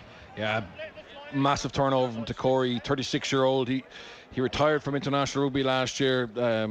Obviously, he played for Samoa to extend his contract with Toulouse, and has become a key man here. He won a top 14 title with Cast. But yeah, Ulster throw to the front of the line, trying a little shift drive down the front, and in fairness, they get manhandled by the Toulouse pack who drive them back. But from there, it looked like they were getting a little bit of momentum with a few carries, like Henderson carrying off 9. But eventually Takori just gets in, chop tackle inside him, he gets in on that ball, and yeah, they just can't clear him out in time. Right under the post, it was a brilliant attacking position, probably the best position Ulster have had. But Toulouse ride the storm, and now will have a line out probably on the 10-yard line. And Joe Takori, as we mentioned there, potentially lucky to actually be playing this game. He was red carded 2 weeks ago in their defeat to Clermont-Auvergne for striking one of the Clermont players, but it was just a 1-week suspension. Himself and Richie Arnold were red carded in that game. Both were given 1-week bans. Richie obviously not selected today. His brother Rory is starting the second row. Yeah, very fortunate. I mean, they were both sent off against Clermont, and you would have put any money on him not being available for this game, which would have been a big boost to Ulster. But I'll be honest, Bernard, I can't actually remember too many 1-week suspensions in any form of rugby over the last few years, especially for striking in any form of rugby. Yeah, I've been unfortunately I've had to go to represent players at those disciplinary meetings in France, and in Paris you get to train up from Grenoble, and it's a long day, and honestly, trying to predict what would happen was futile. It really depends on the day, but I'd imagine, and I think certainly Ulster would feel that the legislators had an eye on this game, and the 1-week ban was perfect. It certainly was. Well, Joe Takori's having a fine game so far as Ulster make a couple of changes here with play about to restart. 46 minutes played. Jack McGrath and Alan O'Connor are the two to come off, and on comes Sam Carter into the second row, as well as Eric O'Sullivan at loose head prop. Eric O'Sullivan, who is still technically only in his first season on a full professional deal, made his big breakthrough last season when he was still on a development contract. But it's incredible, Bernard. He's played, I'm looking at it here, he's up on 45 appearances for Ulster in pretty much just 2 seasons of full rugby. Yeah, it's been brilliant for him. Obviously, he's one of those fellas who played his junior rugby and juvenile rugby in Leinster, but Ulster snapped him up, gave him an opportunity, and he's a really bright player, bright future for Ulster and Ireland, I think. And Toulouse cleared their lines with that penalty, and Marchand finds Francois Crossan 10 metres inside the Toulouse half of the pitch, and Cheslin Colby bounces off Stuart McCluskey and manages to get an offload, and Thomas Ramos brings it in now 10 metres inside the Ulster half of the pitch on the near touchline. Marchand gets his hands on the ball, and Dupont and O'Sullivan steps up and puts Jerome Kino under a bit of pressure. Just inside the Ulster half of the pitch now, Dupont goes to the right, again to Marchand, who has it again and manages to eke his way another couple of yards up, 10 metres inside this Ulster half of the pitch, still in probably the centre of the pitch. And it's Guiton out to Yohan Uge and Rob Little, and a combination of he and James Hume manages to shove Yohan Uge into touch, and James Hume goes in for a little bit of afters, and Yohan Uge, he's never been one to stand down from an argument, Bernard. He's straight back up into Hume's face. Yeah, and in fairness, there's probably no need for that from James Hume. He'd made a great tackle. We see on the big screen the handoff from Colby to McCluskey. You don't see that very often, and Toulouse just looked to go down the right hand side, keeping that ball alive, and yeah, Uge is a very abrasive character, and in fairness, no harm to see that from Hume, looking to stamp his authority on the game. Yeah, probably at that period of the match where he probably felt it is just needed to put some bit of a stamp on the game, and there's no better man to antagonise, I think, than Yohan Uge. Joe Takori just got in the way of a couple of the Ulster players there at the back of the maul, but Wayne Barnes lets it go, and Cooney sends the clearing kick down in the direction of Uge. who manages to step inside Antoine Dupont, his own teammate, and it evaded the tackle of Rob Little, and in the end it was Matty Ray who brought him to the ground. Centre of the pitch now, and Sofiane Guiton, he found some space, and I thought his hamstring went, but it was actually his shorts that fell down, and he passes it inside to Antoine Dupont, who played the supporting run, and Dupont runs in under the post. And Toulouse now finally have real daylight. They have extended their lead. It's their third try of the game, and with a conversion straight in front of the post to come, they lead Ulster by 20 points to 3. Yeah, I think that's the death knell to Ulster. But again, you just see Hughes, he's too much time. I mean, that was a contestable kick. He's able to go right, go left, goes back towards the middle, and then, you know, ball to Guiton. He just steps inside. He should never break that challenge. I mean, it's unbelievably soft. Has time to pull up his shorts, and great support. I thought his hamstring was gone as well. Yeah, it's too easy. I mean, he's just running his shorts down. No one's really gaining on him. In fairness, Eric O'Sullivan tries to get back, and Dupont, he's just a joy to watch. Support line. I'm lucky enough to know the skills coach in Toulouse, A.B. Zonda, and he just said working with him every day, and likes of Intermac and Guiton as well is just an absolute pleasure. And they play with a smile on their face. They don't get worried about making errors, and they end up having 80% positives, and when they have a good moment like that, it breaks teams. Yeah, and this conversion looks like it's going to be an absolute gimme as well. And Toulouse 20 points to 3 in front with 50 minutes played. Thomas Ramos, even after his struggles in the first half off the tee, you would be stunned if he missed this, pretty much straight in front of the post, 15 metres out. He sends it between the posts, and Toulouse now 22 points to 3 in front. They lead Ulster by 19 with just 30 minutes left, as we see another replay of this try, and we see the shorts coming down. It was an Ulster player who just got a hand on the back of Guiton as he made the initial break, and I think myself and you really did both think at the time, it was just after he made the break and the hand was going back onto the glute. It looked for all the world like he had actually pulled his hamstring, but managed to speed up again when he got those shorts back above the waistline. Yeah, and I think Dan McFarlane now is going to have to empty the bench and try and turn the tide a little bit here. It's the last 30 minutes of their season, and they just need to try and finish on a positive, even if they can't get back into the game to win it. And Cheslin Colby takes that kick off. He was actually lifted into the air by Salvasio Tolafua, who pretty much, he almost sent Cheslin Colby into orbit. He sent him so high into the sky. But as we mentioned off the bench there, Albie Mathewson is on for Stuart McCluskey. Actually, McCluskey was getting treatment not so long ago in the second half, but Albie Mathewson is on, so he's going to be at scrum half. John Cooney is going to change position, and Toulouse have it again now, and it's Guiton, and Sam Carter manages to disrupt him, but Toulouse hold on to possession, and it's scrappy now on the ground. There's 2 or 3 players from both sides going for it, and in the end Wayne Barnes decides it's going to be a scrum, and it's going to be Ulster ball just outside the 22. But as we see Bernard, Albie Mathewson on there, even after the initial injury to Billy Burns, we now have Stuart McCluskey off injured, and the 6-2 split is really coming back to probably sting Ulster at the moment. This is a patched up backline. Yeah, patched up backline, and there's probably not many either forwards you would feel were adaptable enough to play in the backs. I know Leinster a few weeks ago they went 6-2, but Leo thought Max Deegan, if he was stuck, could play centre. Looking at the profile of the Ulster bench, they're not really suited to that, so they really have to hope they don't get any more injuries in the back line. And just the physicality of Toulouse and how hard they run, you'd be surprised if they don't. So worrying times for Ulster. This game could get out of their hands very quickly and could get nasty. Yeah, it does, and it looks like John Cooney is moved out onto the left wing with Michael Lowry staying at out half, Albie Mathewson in at scrum half. Toulouse also made another change there as well. At loosehead prop, Rodrigo Netti came on.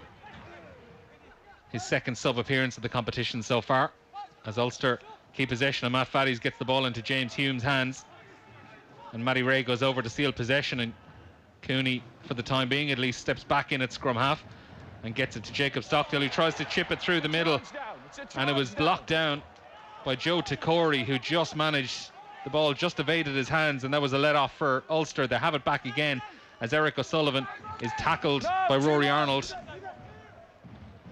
And Mathewson now out to Geordie Murphy. 54 minutes played here at Stade Ernest-Fillon. You're listening to Off the Ball. Neil Treacy alongside Bernard Jackman watching this quarter-final between Toulouse and Ulster. Toulouse 19 points in front, 22-3 they lead. coming up a little bit later on after this game. We're going to have all fill you in on that in a second, because Ulster have a counter attack here, and it's Matt Faddies who manages to get the ball back to Matty Ray as they move back inside the 22. Some great passing and counter attacking by Ulster there as Sam Carter gets into the hands of Ian Henderson, who ekes his way up another couple of yards and half breaks the tackle. Mathewson into the hands of O'Sullivan now. O'Sullivan is tackled and gets it back to Mathewson, who finds Michael Lowry, who drifts back inside to the left. Centre of the pitch, and Toulouse have a penalty now, and it's Sofiane Guiton who managed to get over the ball. Or Julian Marchand, I have to say, sorry, the substitute hooker. He's got his hands over that ball, and after an excellent counter-attack by Ulster, it's to no avail once again. Another excellent Toulouse turnover in their own 22. Yeah, along with their defensive frailties, from an attacking point of view, it has been the breakdown, has been their Achilles heel. Some brilliant play down the left-hand side. And in fairness to James Hume, he's shown a lot of fight and a bit of spark, and he got an offload away, and they managed to keep the ball alive in 3 or 4 different tackles going down the right. Faddies was instrumental in that as well. You see on the replay here, Hume inside the Faddies, back outside, to Cooney, who's playing, I think, in the centre at the moment. And unfortunately, as they went towards the middle of the field, they ran out of numbers, and Marchand gets a great jackal position, and they can't get him away from the ball in time, and Toulouse get to escape. Small break in play at the moment as a Toulouse player receives a little bit of treatment. As Thomas Ramos actually, who just as Marty Moore, I think it might have been, who was trying to clear over, just kind of caught Ramos in the back, and he went over badly on his ankle. He's still receiving treatment as play is back underway. Ulster making another change. Kieran Treadwell coming onto the pitch. Toulouse retaining possession off this line now, 10 metres inside their own half, trying to maul it, but the maul not really going anywhere. And Treadwell is told not to go near that ball at the back.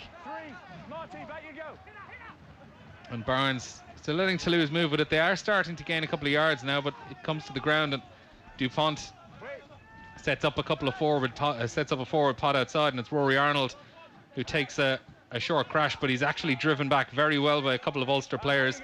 Toulouse still 10 metres inside their own half. Dupont preparing to kick for territory now, and sending it down in the direction of John Cooney out in this left wing, but Cheslin Colby takes it easily. And Dupont now out again, and Entomac finds Peter Aki, who knocks it on, and Michael Lowry manages to fly hack a kick through, but Toulouse do have cover there. And it's Thomas Ramos with his strapped up ankle, who's back on the pitch and back playing. And we're going to come all the way back for that Toulouse knock on. Ulster gaining no advantage from it. Yeah, but Ulster living off scraps, really, Bernard. Yeah, living off scraps, and it's all individual efforts. Joe Takore's down now as well. He seems to have a bit of a hip problem, but they shot out a line there. I mean, it was really poor, and it's what happens when you have so many changes to the back line. Cooney's in the backfield. Dupont put up and under. Colby kind of wins it uncontested, which is, very strange. But from there, Toulouse try and go wide, and I think it was Faddies maybe shot up and forced the turnover, but it's very lackluster really from Ulster. They're missing too many key components of their game to challenge a team as good as Toulouse. On their day, though, Bernard, I mean, looking through to next season, since the restart, they have been filling a few holes with players. Like we mentioned, James Hume throughout this, who wouldn't really been having too much of a look in through his own injuries, but he's in for Luke Marshall over the last while as well. They're obviously missing Will Addison, Robert Balakoon as well. Ian Madigan not involved this afternoon also, and Marcel Coetzee as well. On their day, going forward next season, there is a very, very strong starting 15 when all players are fit that Dan McFarland is going to have to pick from. Oh, absolutely. They have more squad depth. I mean, the addition of Matchison and Madigan gives them, I think 4 quality halfbacks. Balakoon has been a sensational, I suppose, developing player from their academy. Coetzee is huge. I think probably when, if you were to really look at it coldly, it's their foreign players who haven't had the impact. So, Faddies and Sam Carter on the bench today. Realistically, Irish provinces with very strict controls over how many they're allowed in when, they need to be key players for them. And Carter obviously had an injury last year, but he hasn't really hit form. And Faddies is more of a utility back. So I think that's probably the area that Dan McFarland will look at how they can get more out of their teams. And, Leinster get huge value out of Fardy and James Lowe and Gibson Park, and Munster I think will get huge value out of Lande and Snyman, but Ulster at the moment probably need those foreign players to do a little bit more. safely in and out of that scrum for Ulster, but they have turned over the ball. It's cleaned off the ground by Jerome Kino, and it's going to be a Toulouse penalty here, just outside their own 22. They made a substitution while we were waiting for that scrum to take place. Rory Arnold's afternoon is done. He's been replaced by his fellow Australian, Emmanuel Meafu. A huge 6'8", mammoth of a man. Hasn't played much since his arrival at the club a couple of years back. But as we say, 6'8", and I was trying to look online last night, Bernard, anywhere between 135 and 145 kilos is what I've been told.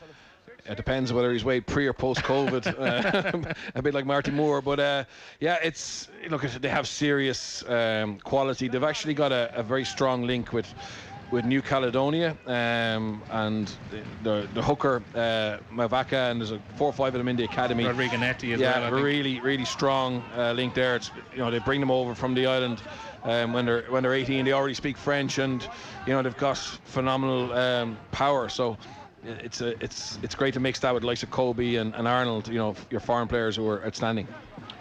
And Toulouse now bring possession up towards the Ulster 22 to Julian Marchand, and Meafu gets his first touch of the ball, but it's knocked on, and Ulster are going to have a scrum here just outside their own 22 as we hit the hour mark.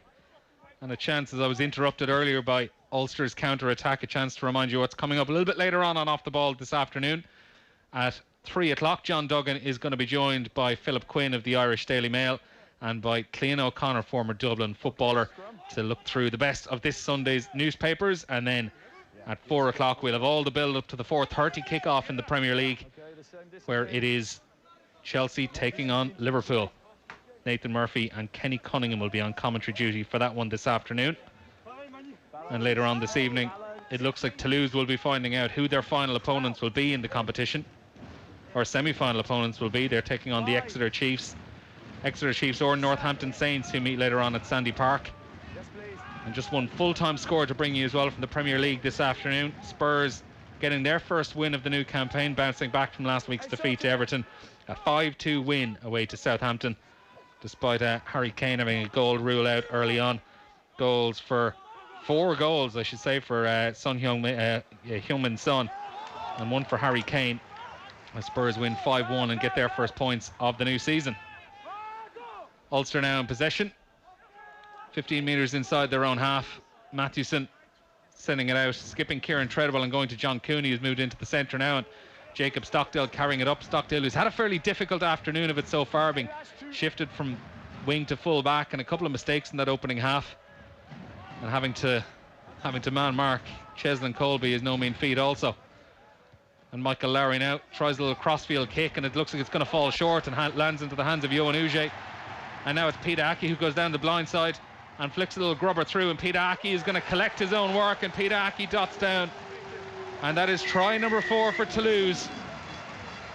And with 20 minutes to go here, they now lead Ulster by 27 points to 3, and it's full steam ahead for a Heineken Champions Cup semi-final. Yeah, he's been excellent, in fairness to him. He's got a really good balance between going wide and going forward. And Larry playing 10, he tries to challenge Huge with a crossfield kick, but Huge has Ramos and Peter Aki down on his outside, and a lovely little grubber kick through. There's no one home for Ulster. Their backfield is in disarray, and once Huge caught that, you felt they were in trouble. But what a piece of skill. He puts a lovely little grubber kick down the right hand side, and then he has the pace to go and gather, gets in ahead of Fades. But that seals it now. And again, I said it already, this could get very ugly for Ulster if they don't tighten things up, and Toulouse or really go for the juggler. They could put on 40 points easy. Yeah, still 18 minutes left here at Stade Ernest-Fillon, and Toulouse really starting to enjoy themselves now. And as we mentioned, with those injuries for Ulster, a real patched up backline. Bound to be confusion over where players are playing and what roles teams are going to have as Thomas Ramos steps over this conversion and aims it out to the right and swings it back in towards the left and straight between the posts. And another 2 points for Toulouse, who are now 29 points to 3 ahead against Ulster, and pretty much certain to be going through to the Heineken Champions Cup semi-finals as they prepare to make a couple of more changes. Alban Placinez is going to be coming on, as is Alexis Balles, who'll be making his debut, recently joined from La Rochelle. and also number 23, Mathis Lebel, 21-year-old, who looks a very, very exciting player, a two-time Under-20 World Cup winner with France a couple of years ago. And then 7 tries in just 16 full games for the club so far. Certainly looks like one to watch. Those 3 are onto the pitch as Ulster prepare to get us back underway, heading into the final 17 minutes of this game at Stade Ernest-Bellon.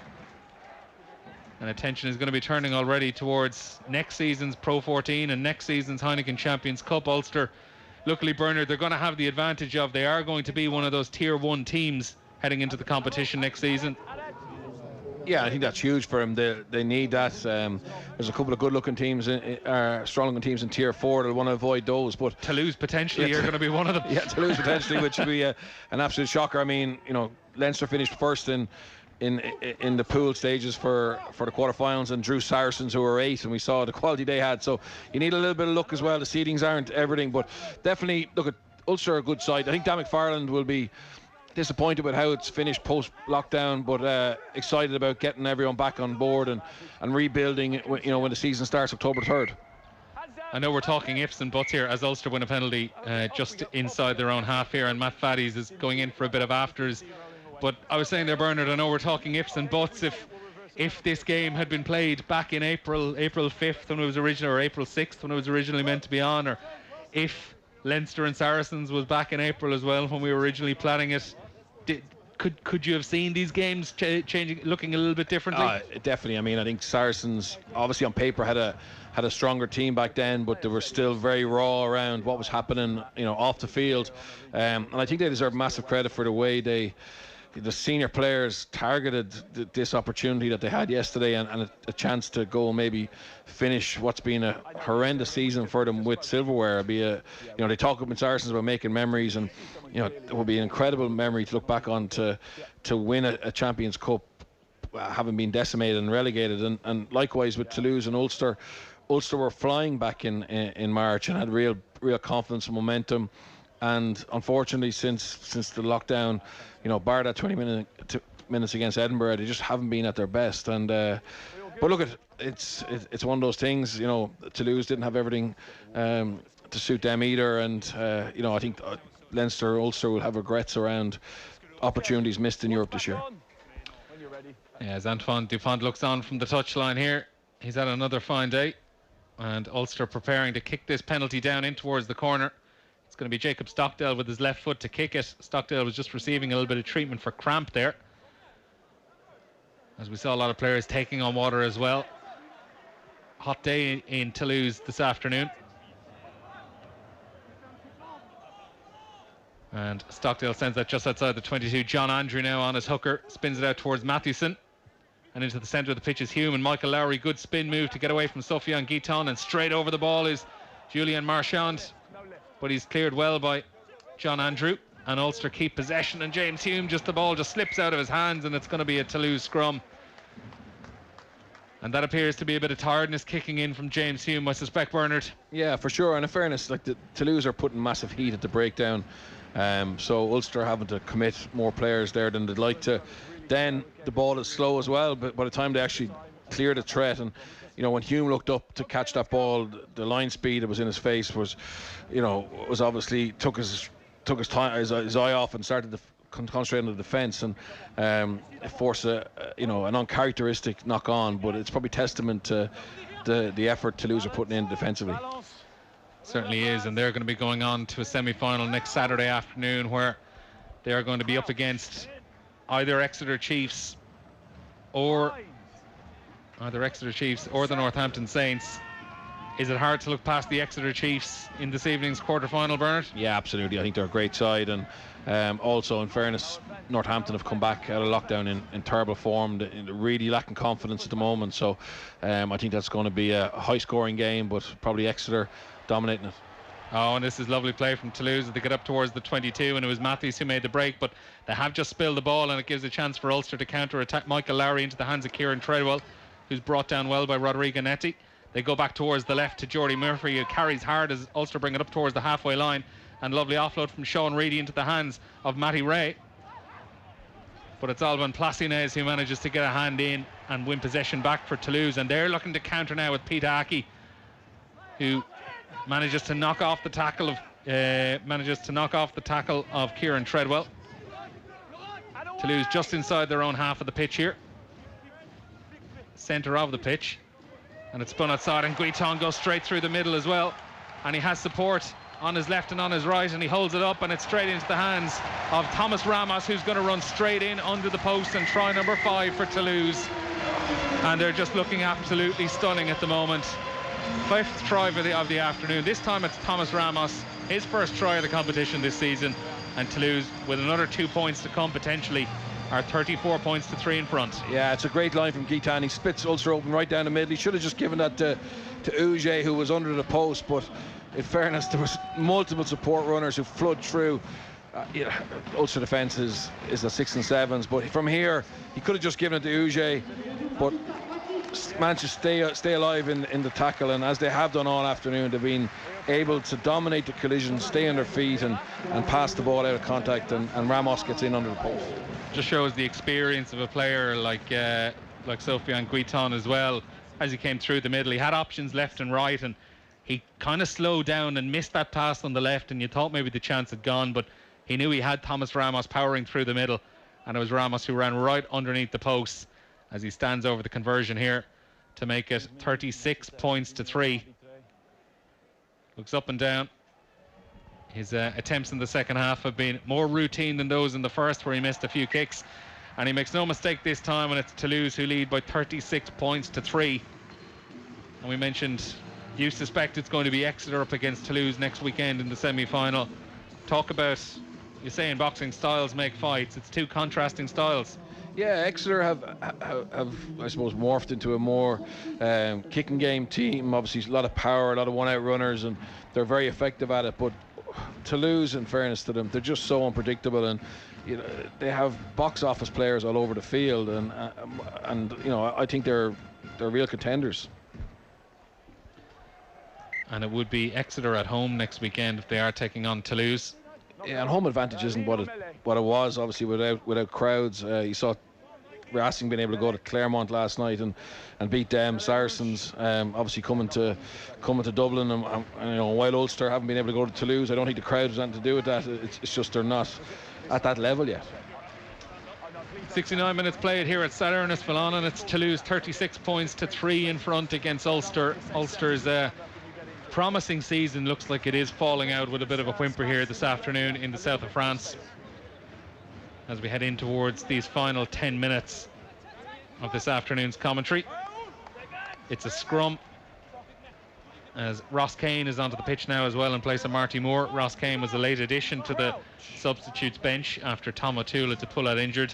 That was another blow as well for Bernard, Tom O'Toole having to pull out. He's someone over the course of this season who has really impressed, managed to get himself involved training with the Irish squad as well, even before the Six Nations, and he's certainly someone we're going to be seeing a lot more of over the course of the next few seasons. Yeah, there was a few eyebrows raised last year when Andy Farrell named him as one of the kind of development players in his squad, but I think it's based around his potential. He's a real power athlete, and while he still has things to learn at the set piece time, he's got a great mentor in Dan McFarland, who's very technical. Plus the game, and every minute he gets game time playing against the likes of these top teams in Europe, he's going to learn from it. So definitely a promising player, and you've got a really good balance. Marty Moore's more of a set piece man, and you've got Tom O'Toole, who's probably more explosive around the field. And there is a great balance between those propping options they have, like we would have seen particularly over the course since the restart. It tends to have been Tom O'Toole and Eric O'Sullivan are playing together, and then you have Jack McGrath and Marty Moore either coming off the bench as the experienced pair or starting the game together as the experienced pair. Yeah, it's great balance. And in fairness, there's, like we spoke earlier about the halfbacks, now having Cooney, Burns, Madigan, Matchison, you've got 4 quality halfbacks, and I think at prop as well, that's not an area that they're shy. I mean, Eric O'Sullivan, Tom O'Toole are really good operators with potential to get better.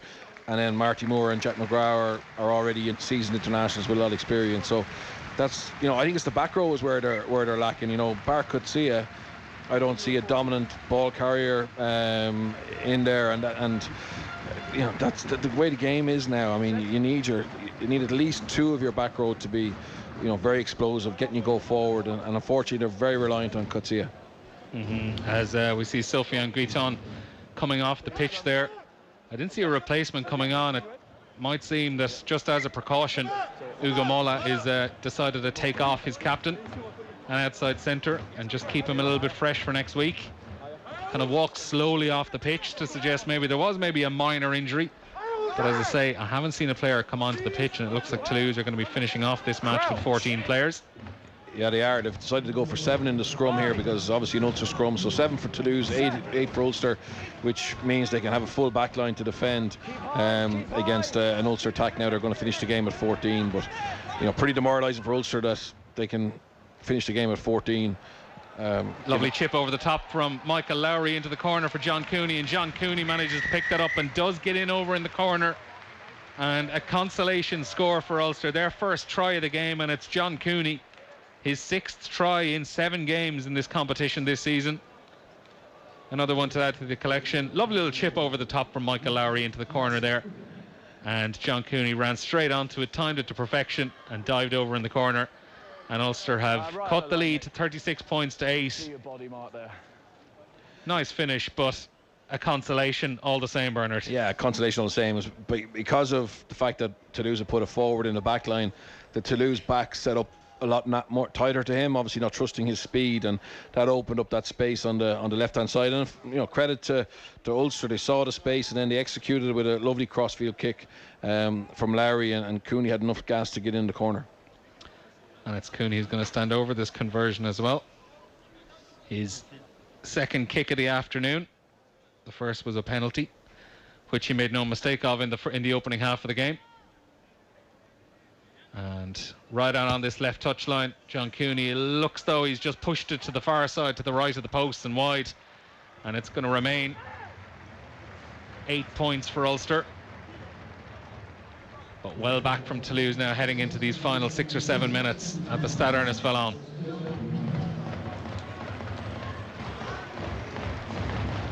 The fizz really taken out of the game by that 3rd try kind of early enough in the second half. Bernard, Ulster had started this second half very, very well and had put Toulouse under a bit of pressure, but just when that 3rd try arrived, that really just killed things off. Yeah, and the atmosphere is flat. Obviously there's 5,000 people in the crowd, but it's, usually at 30 points to 3 up, they'd be egging the home side on to go and to continue to play, but it just seems to be a little bit dead. Toulouse are playing in fits and starts, and I think they'll be happy just to get to the final whistle now with no injuries. Yeah, 36 points to 8, Toulouse lead heading into these final 6 or 7 minutes.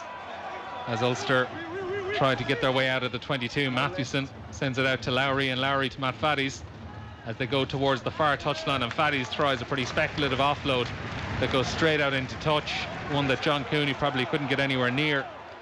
And it's going to be another line out to Toulouse inside the Ulster 22. Yeah, that's understandable, to be honest. They know the game is over. They're just trying to score a few points to finish strongly. And when that happens, you're more prone to throwing those speculative offloads. And Cooney was probably a little bit too deep for him, and the pass wasn't accurate enough. And now Toulouse have a chance to do something with a set piece. But it's stolen well by Kieran Treadwell, and John Andrew manages to get his hands on it as Ulster secure possession 10-15 metres out from their own try line. Mathewson clapping his hands looking for quick ball, but he's going to get a penalty instead. Toulouse penalised Julien Marchand, I think it was, for just getting over the ball, as we get a glimpse of the Toulouse bench, and it is Sofiane Guiton with a bit of strapping on his left leg and a bit of acrobatics there as Toulouse tried to keep the ball in off that Ulster penalty. Michael Lowry does find touch though, and a platform for Ulster to try finish off their season with a bit of a flurry and go out on some element of a high. Andrew finds Treadwell 10 metres inside the Toulouse half of the pitch, and James Hume, the ball just spilled out of his hands after he caught it, and he stayed down after being tackled just after he spilled the ball. I think he kind of caught a blow in the face maybe as he was falling to the ground. And we're outside now to Albion Plassinez and Francois Cros. Inside. Toulouse just moving their way out of their 22. Plassinez now is tackled again by Matty Ray and Alexi Ballas in at scrum half. Okay, inside. It's inside. Prepares to kick as he just waits for a bit of support from one of his second rows and sends the ball down in the direction of Michael Lowry and John Cooney, who nearly get their wires crossed, and Cooney collects. But Michael Lowry seems to have picked up maybe a small knock off the back of that. He was limping away, and Rob Little spins it out to John Andrew, the hooker, who's out on the wing, but he's tackled very well at the second attempt by Johan Uge. Ulster now right on the halfway line. Jordy Murphy out to John Cooney, and Cooney to Lowry, and Hume finds Sean Reedy into the hands of Jacob Stockdale, and another spilled ball. And this second half, Bernard, is just looking like an incredibly tired Ulster. Yeah, they're out on their feet. There's cramp. The game is quite chaotic at the moment. Stockdale's having an absolute shocker, but Toulouse could go from here. This is where they're dangerous. Yeah, and Toulouse breaking in towards the Ulster half of the pitch, down towards the second row, and it's Alexi Ballas, the scrum half, who tries the offload, and it's John Cooney who intercepts. And now Ulster are going to counter-attack, and this game is really getting loose as we head into the final 4 minutes. Sam Carter tries an offload towards this near touchline, and eventually it's Rob Little who holds on and manages to slow things down a bit, but Ulster continue to go wide, and Matty Ray gets tackled around 15 metres inside his own half in the centre of the pitch. Lowry going towards the left to Hume again, and offloads to Jacob Stockdale, and it looks like Ulster don't even want to bring a single ball into contact here. Pretty much every single carry is being offloaded at the last second or being passed away, and Kieran Treadwell now does start develop a ruck. Penalty Ulster. OTB AM says this is sortir. And it's Marchand again who's penalised. Yeah, I think Ballet's made a bad mistake there. He tried to go back on the inside, which allowed Cooney to get in the passing channel and intercept it, but he had two men over on the left-hand side. But just look at Ulster trying to play that, Toulouse style of keeping the ball alive, and it doesn't really suit them. They don't have the energy at the moment. They're all over the place in terms of their backline formation, obviously due to injuries and the 6-2 split, and it's just chaotic. In fairness, they're showing a little bit of fight, but without the execution or being clinical enough to make it pay. And we can see as well, even the Toulouse players are starting to feel the fatigue. Just their third match back since their restart, having been absent since March. Jerome Kina was down on the ground there getting a bit of treatment for cramp, but he's back up and running again, and a sloppy line out, but Ulster do manage to retain possession 10 metres inside the Toulouse half of the pitch. And again, James Hume, that's probably his third or fourth simple knock on in the space of about 10 minutes. Yeah, he's really fatigue has got to him. And they're unforced, to be honest. He'd be very disappointed with himself. At least he's out there. He's trying to compete, make things happen. He's not shying away from taking responsibility. But in terms of execution, I think this has been a big learning curve for him. And probably again, someone like him, he hasn't played at this level in Europe before, and it is draining. Trying to stay at the focus that you need mentally and also physically to deal with the power of this Toulouse side. But it's a harsh way of learning a lesson, but as long as he does learn and improve, it'll be positive for Ulster long term. Heading in towards the last minute of this game, and Ulster will soon be out of their misery as Alexi Ballas prepares to feed this scrum 10 metres inside the Toulouse half of the pitch, just off centre towards the far touchline, and a penalty advantage coming from Toulouse, which would be probably the first penalty advantage coming out of any scrum so far in this game. Quite clean in and outs from both sides. And Jack McGrath gets the tackle away as Toulouse probably just working through these phases and seeing out these 80 minutes. Slowing things down, safe in the knowledge they are going to be in next Saturday's semi-final. Francois Crott now. And Wayne Barnes decides to come back for this penalty, and Alexi Ballas thinks about going quickly before deciding to slow things up. And Francois Crott is down, waiting for a little bit of treatment, but he's up, just takes a bit of water, and we're heading down into these last few seconds. It looks like Toulouse are probably just going to waste a bit of time until they can tap the ball and kick it out of play and bring on this final whistle. It's going to be a scrum. Yeah, and the scrum is dominant, Neil. Since the replacement came on, they've had the nudge in nearly all the scrums, and you can just feel that they just want to take the scrum here and maybe kick it off, let the clock go into 80 minutes. And Wayne Barnes has done a good job refereeing this game. It probably hasn't been a hard game for him to referee because one team has been pretty dominant, but yeah, it's just a case of Toulouse now getting off the field and starting to plan for either Exeter or Saint. Yeah, as we prepare for this scrum, and the next time the ball is out of play, it is going to be the full-time whistle. The Toulouse fans starting to make a bit of noise as they know they are going through to a Heineken Champions Cup semi-final yet again. As Tolafua spills the ball out, it's incredibly scrappy and they don't even get the ball out of play, and it's into the hands of Mathis Lebel, who flicks it back inside to James Hume, and Ulster aren't going to put this out. They want one more crack at finishing their season on some bit of a high. Hume gets it into the hands of Jordy Murphy, who doesn't have too much support. Sam Carter is the only man there for him, and he has to flick the ball back up into the direction of Matt Faddies, and Matt Faddies finds half a gap and works his way inside into the Toulouse half of the pitch. Penalty to Ulster here coming up. Yeah, that's comedy of errors there. All Toulouse were trying to do was kick the ball out, but Ballet's miskicked it, and it ended up in Ulster's hands, and now they're going to have to defend for another minute or so, and delays the inevitable. The result is over, but Ulster are going to kick to the corner and maybe try and get another late score.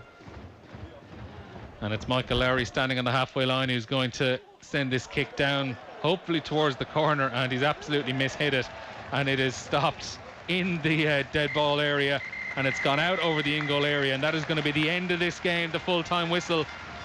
And it's been coming for Ulster in this second half, but they're finally put out of their misery. They've been beaten here by Toulouse, a dominant Toulouse, particularly in this second half. And it's Toulouse who advance to a Heineken Champions Cup semi-final on a scoreline of 36 points to 8. It was 13-3 at half-time, and it looked like Ulster might have had a crack after those two Cheslin Colby tries in the opening half of the game. They started the second half well, Ulster, but it was tries for Antoine Dupont, Peter Aki, and then Thomas Ramos to seal things out. John Cooney had a late consolation for Ulster, but overall comfortably second best against an excellent Toulouse team going through to the semi-finals. We'll have more thoughts from Bernard Jackman coming up after the break, but for now, from Stade Ernest-Fallon, we go back to John Duggan in the studio. Yeah, thanks, Neil. Always going to be a bit of a hiding to nothing for Ulster. It's turned into a real hiding. 36 points for Toulouse, 8 for Ulster. We got to take a break. Remember, we're on air all the way until 7 o'clock today. We got the Sunday paper review with Philip Quinn and Cian O'Connor from 3 o'clock. Then Nathan Murphy and Kenny Cunningham will bring you live an exclusive commentary of Chelsea's game against Liverpool in the Premier League. Already in the Premier League, we've had 5 goals for Spurs, 4 of them from Son. They've beaten Southampton by 5 goals to 2 at St Mary's, and it's already 2-0 to Brighton away to Newcastle. Neil Maupay with both goals in the first 7 minutes. So 21 minutes on the watch at St James's. Newcastle United 0, Brighton and Hove Albion 2. So 1 win for Spurs, 1 defeat so far this season. We've got the paper review coming up as well. As I said, Philip Quinn and Cian O'Connor from 3 o'clock. And we'll reflect on what's been a losing weekend for the Irish rugby provinces with Bernard Jackman and Neil in just a moment. Toulouse versus Ulster. Live at Stade Ernest-Fallon. On Off the Ball. With Vodafone, official sponsors of the Irish rugby team. Team of us, everyone in. The annual Hospice Coffee Morning Together with Bewley's takes place on Thursday, September 24th. And this weekend on News Talk, we're getting involved to help raise funds for those on the front line of palliative care. COVID-19 has had a devastating effect on the ability to raise funds nationally. So if you can't host or attend a coffee morning, you can still donate in aid of specialist palliative hospice and home care services all across Ireland. Learn more about the Hospice Coffee Morning Together with Bewley's on Thursday, September 24th, and find out how to donate to your local service at newstalk.com/coffee. The United Kingdom has left the EU. Businesses moving goods from, to or across Great Britain will face a range of new requirements, beginning on the 1st of January 2021. You need to act now to avoid significant delays and to minimise disruption and cost. Find out what your business needs to do to prepare now and what supports are in place.